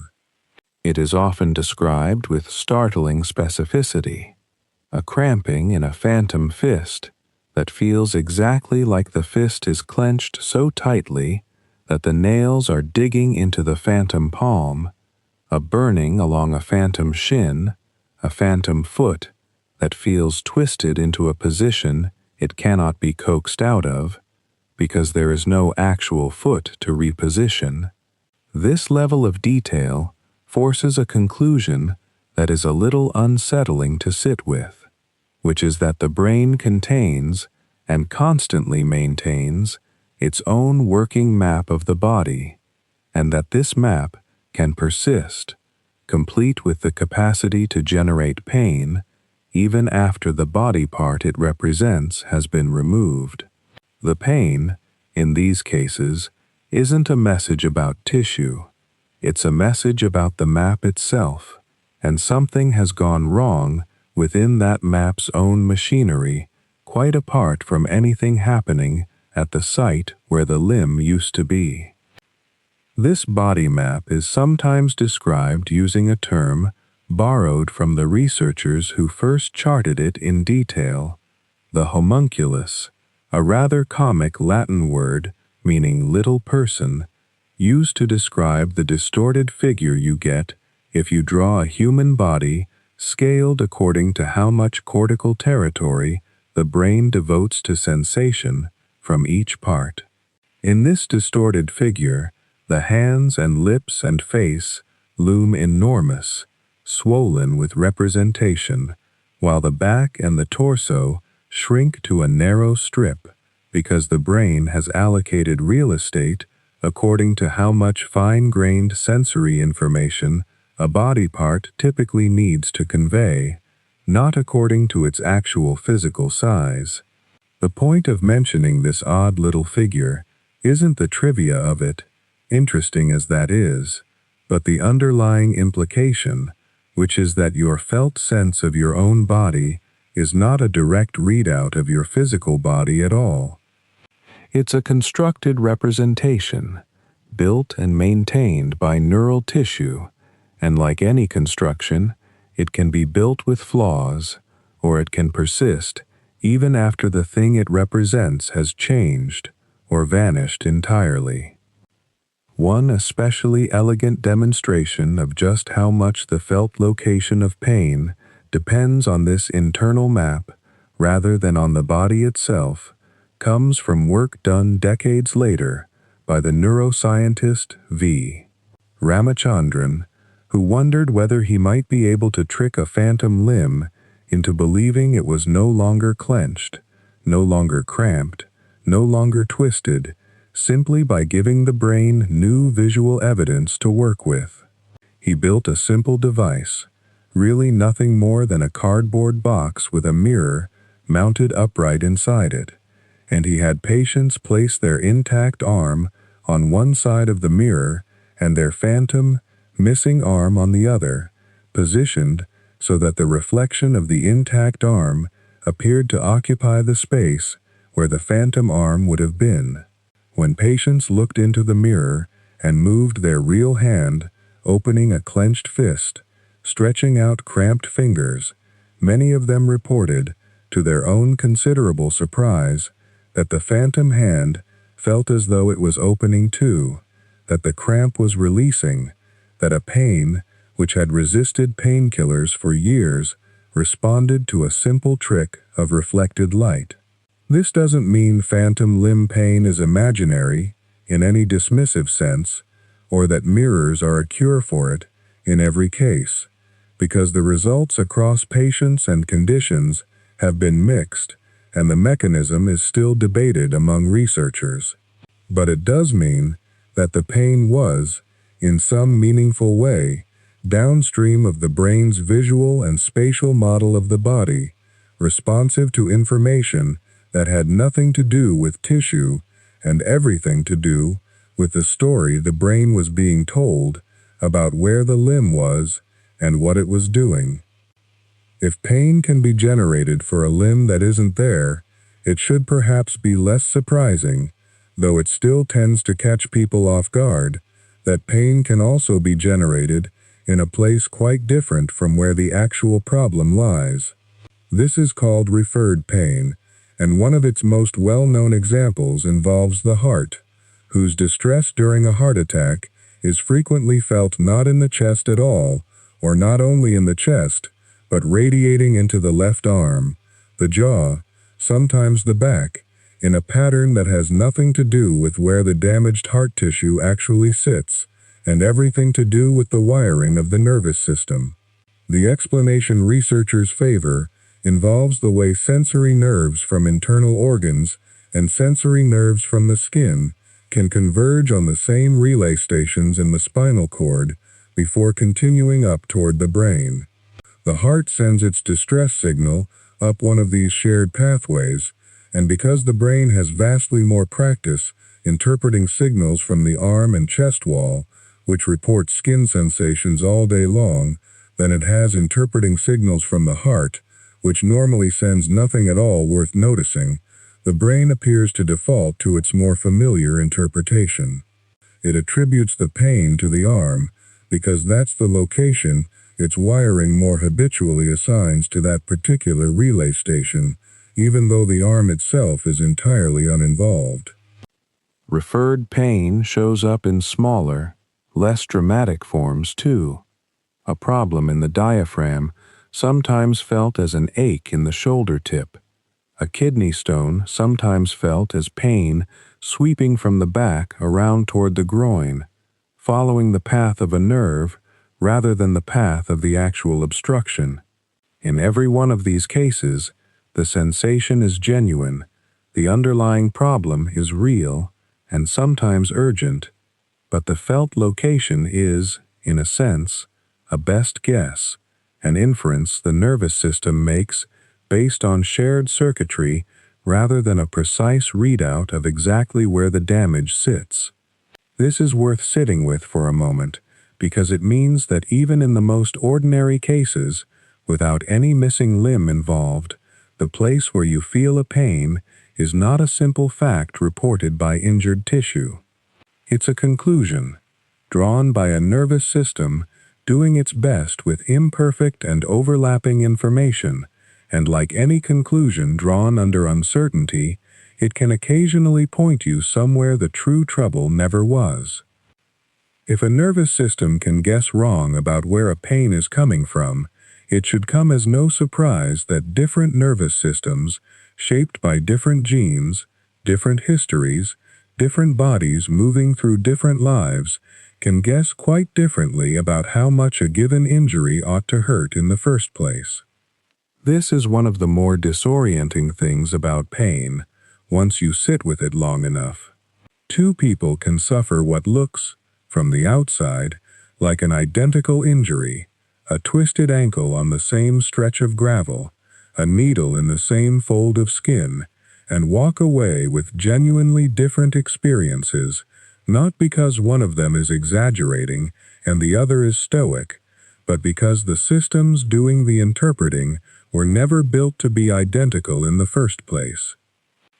Some of this variation is written into the genes before a person ever takes a single step.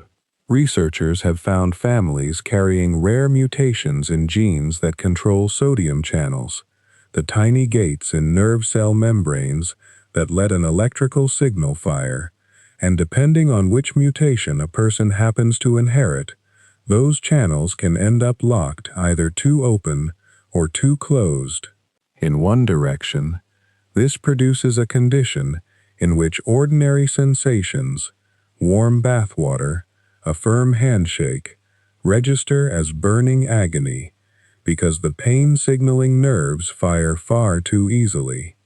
In the other direction, and more rare still, Certain mutations can leave a person unable to feel pain at all, not because they've learned to ignore it, but because the biological alarm system never sounds in the first place, which sounds at first like it might be a kind of gift, and turns out, certain, almost without exception, to be a dangerous and shortened life, since these are the people who chew through the insides of their own cheeks as children, who walk on broken bones without noticing, who die young from injuries and infections that a working pain system would have caught early.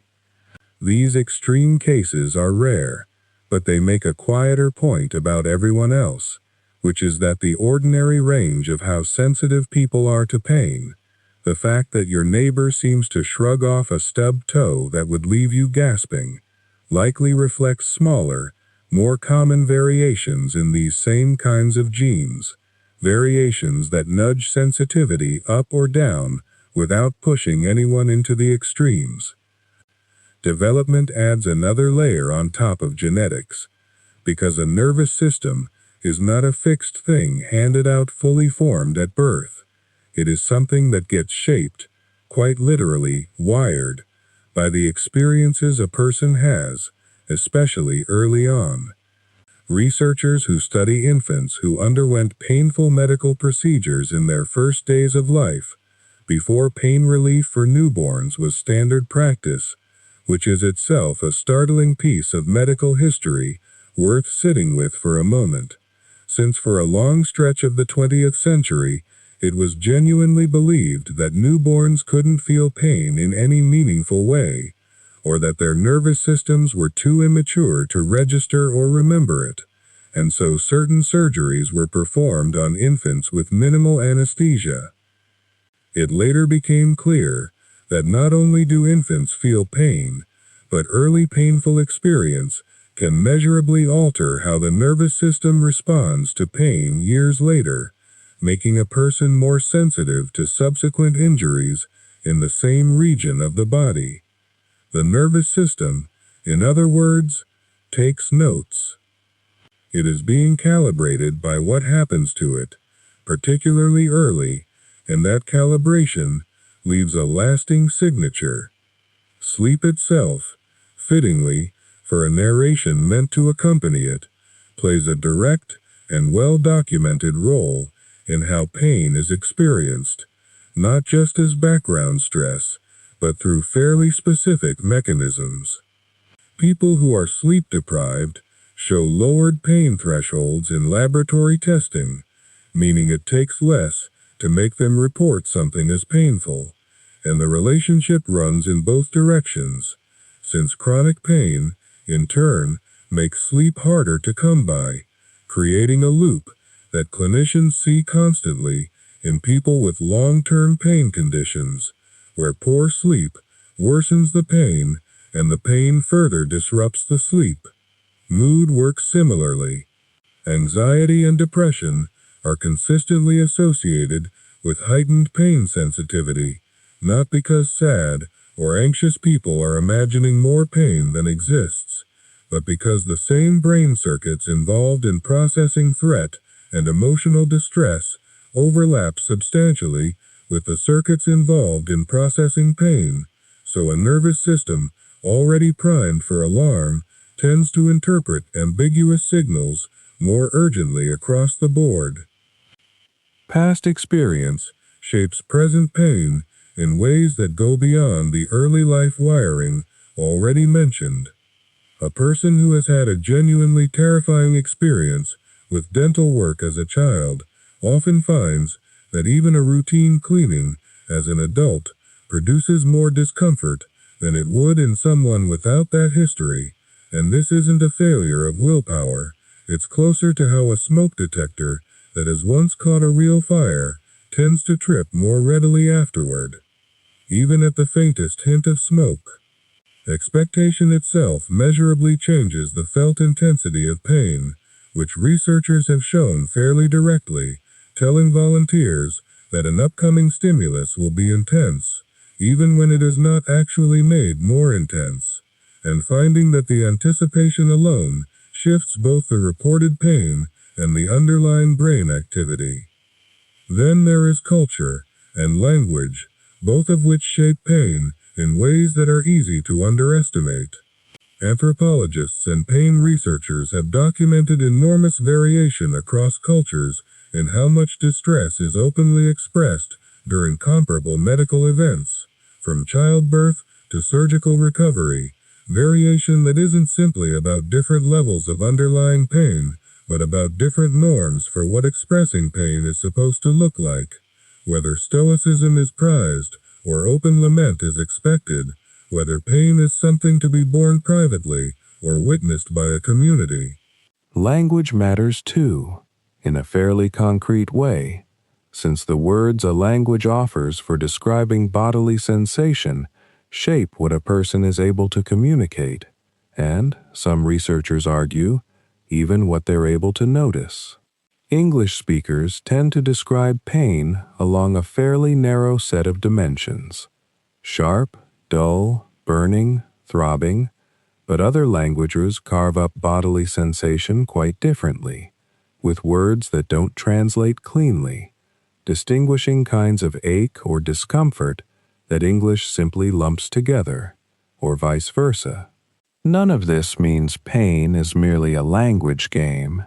The underlying biology is real and shared across humans everywhere, but the report of pain, the part a person actually communicates to another person, passes through this cultural and linguistic filter on its way out. Social context leaves its own mark as well. Studies of pain in clinical settings have repeatedly found that the same complaint, described in the same words, can be treated differently depending on who is doing the describing, with documented disparities by race, gender, and age in how seriously pain reports are taken and how they get treated. Women's pain, in a range of studies, has been shown to be more likely dismissed as psychological or exaggerated compared to men reporting comparable symptoms, and this pattern has a long, uncomfortable history behind it, reaching back to eras when medical authorities openly speculated that women's pain reports were less reliable, rooted in outdated ideas about hysteria that shaped clinical practice for generations after the ideas themselves. This history is worth naming plainly because it lands on a very practical point about how pain ought to be handled by anyone listening to someone else describe it.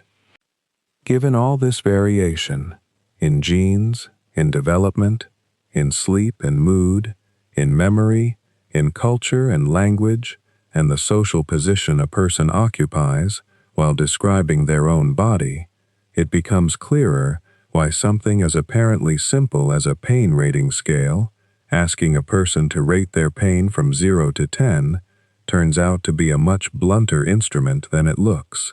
A 7 from one person and a 7 from another may reflect meaningfully different underlying experiences, shaped by everything just described, even when both people are reporting entirely honestly and to the best of their ability. The number is a translation, not a direct readout, an attempt to compress something irreducibly personal into a shared scale so that it can be tracked and compared, and like any translation, it loses something in the process. Let's step back now, away from the individual person rating their own pain, and look at the whole system from a wider distance, the way you might step back from a single tree to see the shape of a forest. Pain, whatever else it is also a product of a very long evolutionary history, and that history has some things to teach us about why the system works the strange way it does. Nearly every animal with a nervous system complex enough to move around and make choices has some version of a system for detecting damage and responding to it. This is not a coincidence. An organism that cannot detect injury tends not to survive long enough to reproduce, because it walks on broken legs, keeps its hand on the hot surface, ignores the infection spreading from the wound. Evolution, working blindly across hundreds of millions of years, arrived again and again at some form of a warning system, because the alternative was extinction. Fish have nociceptors, the same basic category of pain-detecting nerve cell found in humans. So do amphibians, reptiles, birds, and of course other mammals. The wiring differs from species to species, and how much of a subjective experience accompanies the wiring is a genuinely open question that researchers continue to debate. But the basic architecture of detect, signal, respond shows up over and over, independently reinvented in different branches of the tree of life, in something biologists call convergent evolution. The same solution arrived at repeatedly because the problem itself is so universal.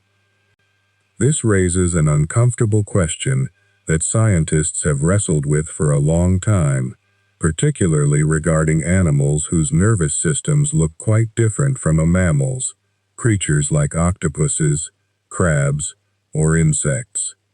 For decades, the working assumption in many labs and in much of veterinary and agricultural practice was that only animals with brains resembling ours in some rough way, mammals mostly, could be assumed to feel something like pain, while simpler creatures were treated as running on pure reflex, responding to damage the way a thermostat responds to temperature, without anything it is like to be them in that moment.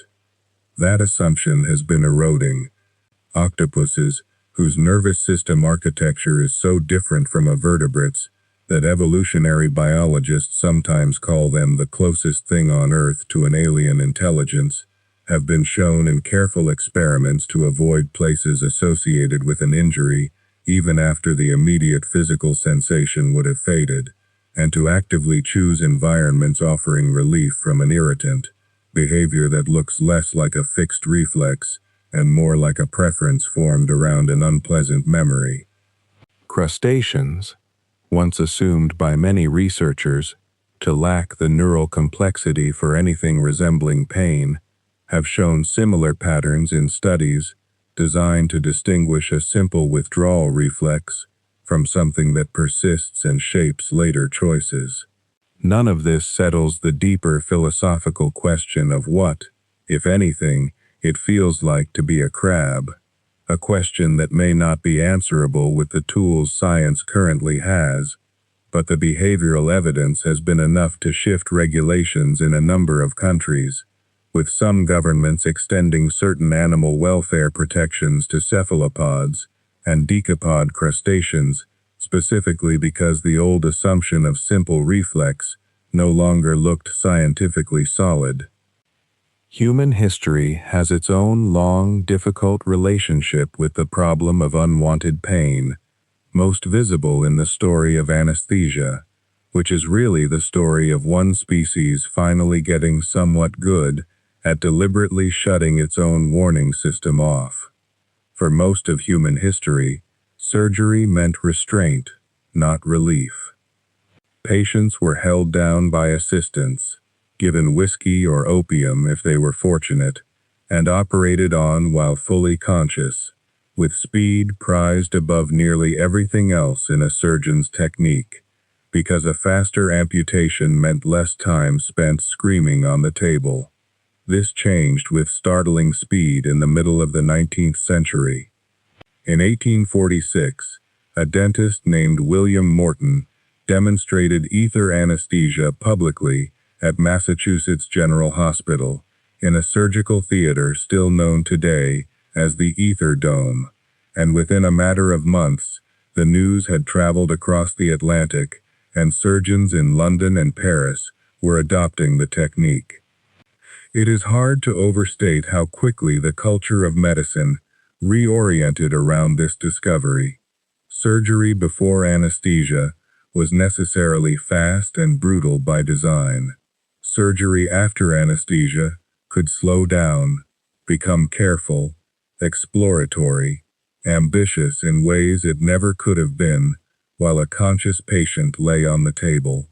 The philosophical status of pain had not changed at all, but the practical relationship between medicine and pain had been transformed almost overnight.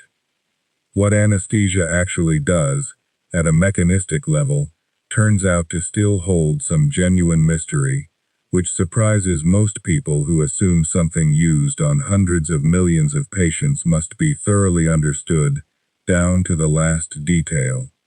General anesthetics appear to work by altering the way neurons communicate across large networks in the brain, disrupting the kind of integrated, widespread signaling that seems to be necessary for consciousness itself, rather than by simply blocking pain signals at their source, the way a local anesthetic does.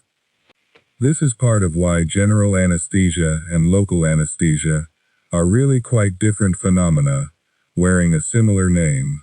A local anesthetic, the kind a dentist injects before working on a tooth, blocks sodium channels along the nerve fiber near the injection site, preventing the electrical signal from ever forming and traveling toward the spinal cord in the first place. A fairly well understood, targeted mechanism.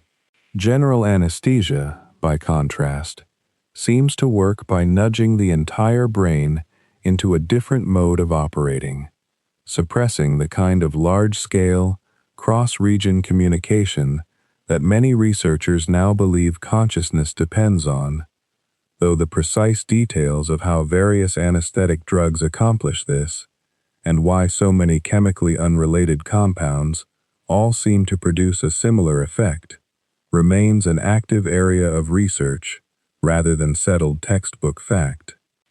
Ordinary pain medications work through a range of different mechanisms, and understanding a little about how they differ helps explain why one drug works well for one kind of pain and does almost nothing for another. Opioid medications, derived originally from the opium poppy and later synthesized in the laboratory, work by binding to specific receptors, found both in the brain and spinal cord, that are part of the body's own natural pain-modulating system, essentially borrowing and amplifying a pathway the body already uses on its own, which is part of why the body can develop tolerance to them over time, adjusting its own receptor sensitivity in response to the outside chemical doing the same job. And non-steroidal anti-inflammatory drugs, the category that includes ibuprofen, work quite differently, by blocking enzymes involved in producing the inflammatory chemicals that sensitize nerve endings at the site of an injury in the first place, addressing the problem further upstream, before the signal has even fully formed. This is one reason opioids and NSAIDs, taken together in careful and medically supervised combinations, are sometimes considered to work well together, since they intervene at different points in the same overall system rather than competing for the same target. Then there are the rare cases that function almost like natural experiments, revealing what happens when part of this system is simply missing from birth. A small number of people are born with a condition called congenital insensitivity to pain, caused by mutations affecting the sodium channels nociceptor nerve fibers rely on to fire in the first place. These individuals do not experience physical pain at all, and while this might sound at first like a strange kind of gift, the medical reality is quite the opposite, and quite sobering. Without pain's warning signal, children with this condition frequently suffer severe, repeated injuries in early life, biting through their own tongue while teething, fracturing bones without noticing, developing serious untreated infections, because nothing in their body ever tells them something is wrong until the damage has already progressed far beyond what a person with an intact warning system would ever allow. Their case, studied carefully by researchers over the decades, has offered some of the clearest evidence for just how essential this whole troublesome, unwanted, exhausting system actually is to staying alive and intact inside a body that moves through a physical world full of sharp edges and hot surfaces. All of this evidence, from evolutionary biology, from the history of anesthesia, from pharmacology, from these rare inherited conditions, has fed into one of the more practical questions modern pain research keeps circling back toward. That practical question is deceptively simple to ask and remarkably difficult to answer. How, exactly, does an electrical signal traveling up a nerve fiber become the felt experience of hurting? Not the detection, which is straightforward enough in principle. A channel opens, an ion flows, a message travels toward the spinal cord, and then up toward the brain. That part, however intricate in its details, is at least describable in the language of circuits and chemistry. But somewhere between that traveling signal and the moment a person winces, or gasps, or simply knows, with total private certainty, that something hurts, there is a transformation that no one has ever fully explained. Researchers can watch the signal arrive. They can watch, with modern imaging, several regions of the brain light up in response. What they cannot do, not yet, and perhaps not ever in the way some hope, is point to the precise place where information becomes feeling, where a pattern of neural activity stops being merely a pattern and starts being an experience that belongs to someone. This is sometimes called the hard problem, though pain researchers rarely need the philosophical vocabulary to feel its weight in their daily work. A person lying very still in a brain scanner, receiving a carefully calibrated warm touch to the forearm, will show activity in a fairly predictable set of regions, some involved in locating where on the body the sensation occurred, others involved in judging how unpleasant it feels, still others tied to attention, to memory, to the anticipation of what might come next. All of this can be measured, mapped, correlated, and yet none of these maps, however detailed, tell you what it is like to be that person in that moment.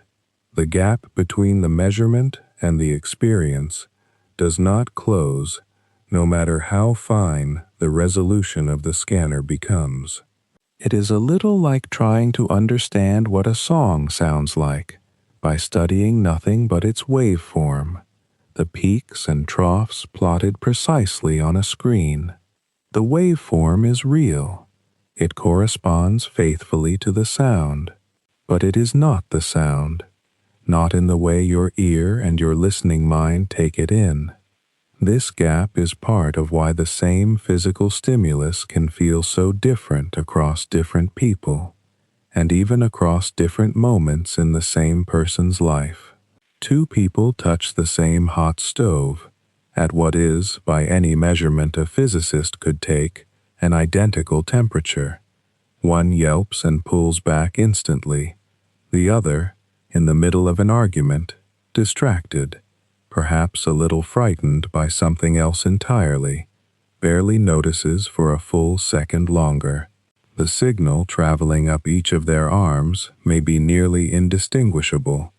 What differs is everything that meets that signal once it arrives, the attention available to receive it, the emotional state coloring it, the expectations already sitting quietly in the background of each mind.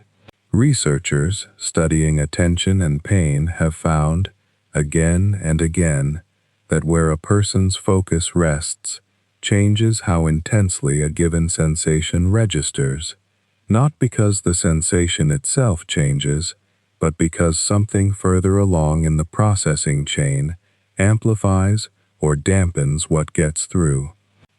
There is also the strange and still, not fully settled question of why identical injuries seem to produce such different long-term outcomes in different people.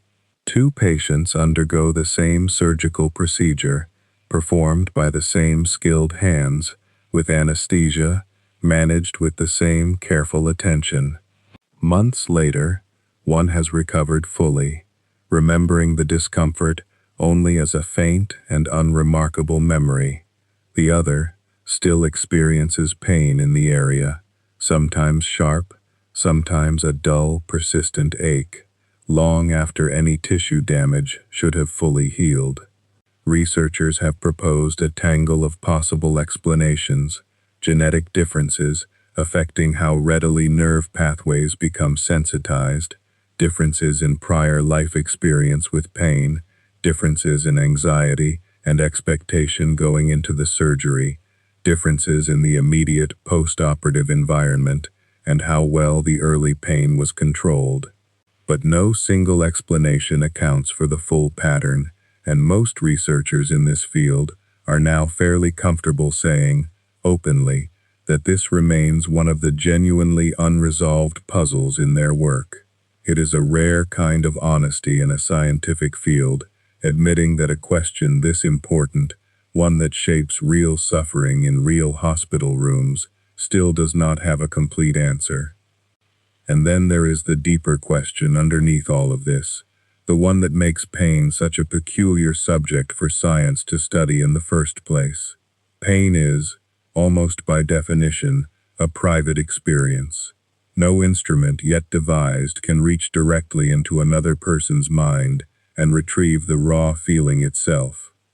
Every measurement science has, the numbered scales patients are asked to mark, the brain scans, the questionnaires asking someone to describe their discomfort in careful detail, all of these are proxies, careful and useful proxies, but proxies nonetheless. They are inferences built from what a person reports, from how their face moves, from what their nervous system does in response. This is not a flaw unique to pain research.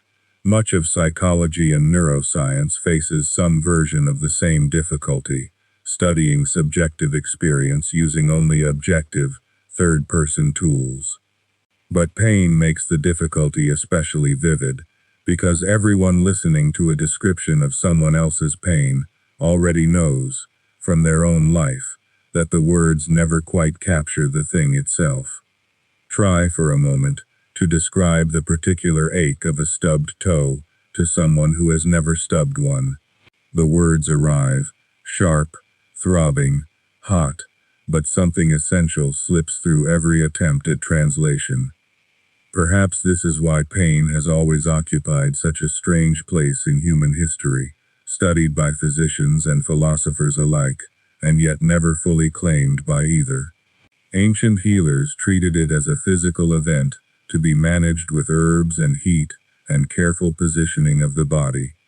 Later thinkers, across many centuries and many cultures, treated it as something closer to a moral or spiritual condition, evidence of some deeper meaning behind suffering.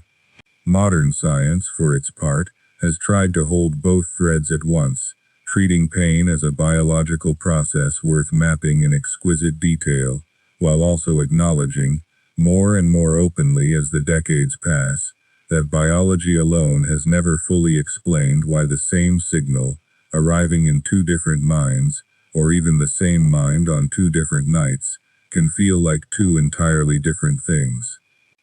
None of this uncertainty means the science has failed. If anything, the honesty about what remains unknown is itself a kind of scientific maturity, a willingness to keep the hardest questions open, rather than force a tidy answer where none yet exists. And in the meantime, there is a kind of quiet comfort in remembering what is known for certain, however incomplete the fuller picture remains.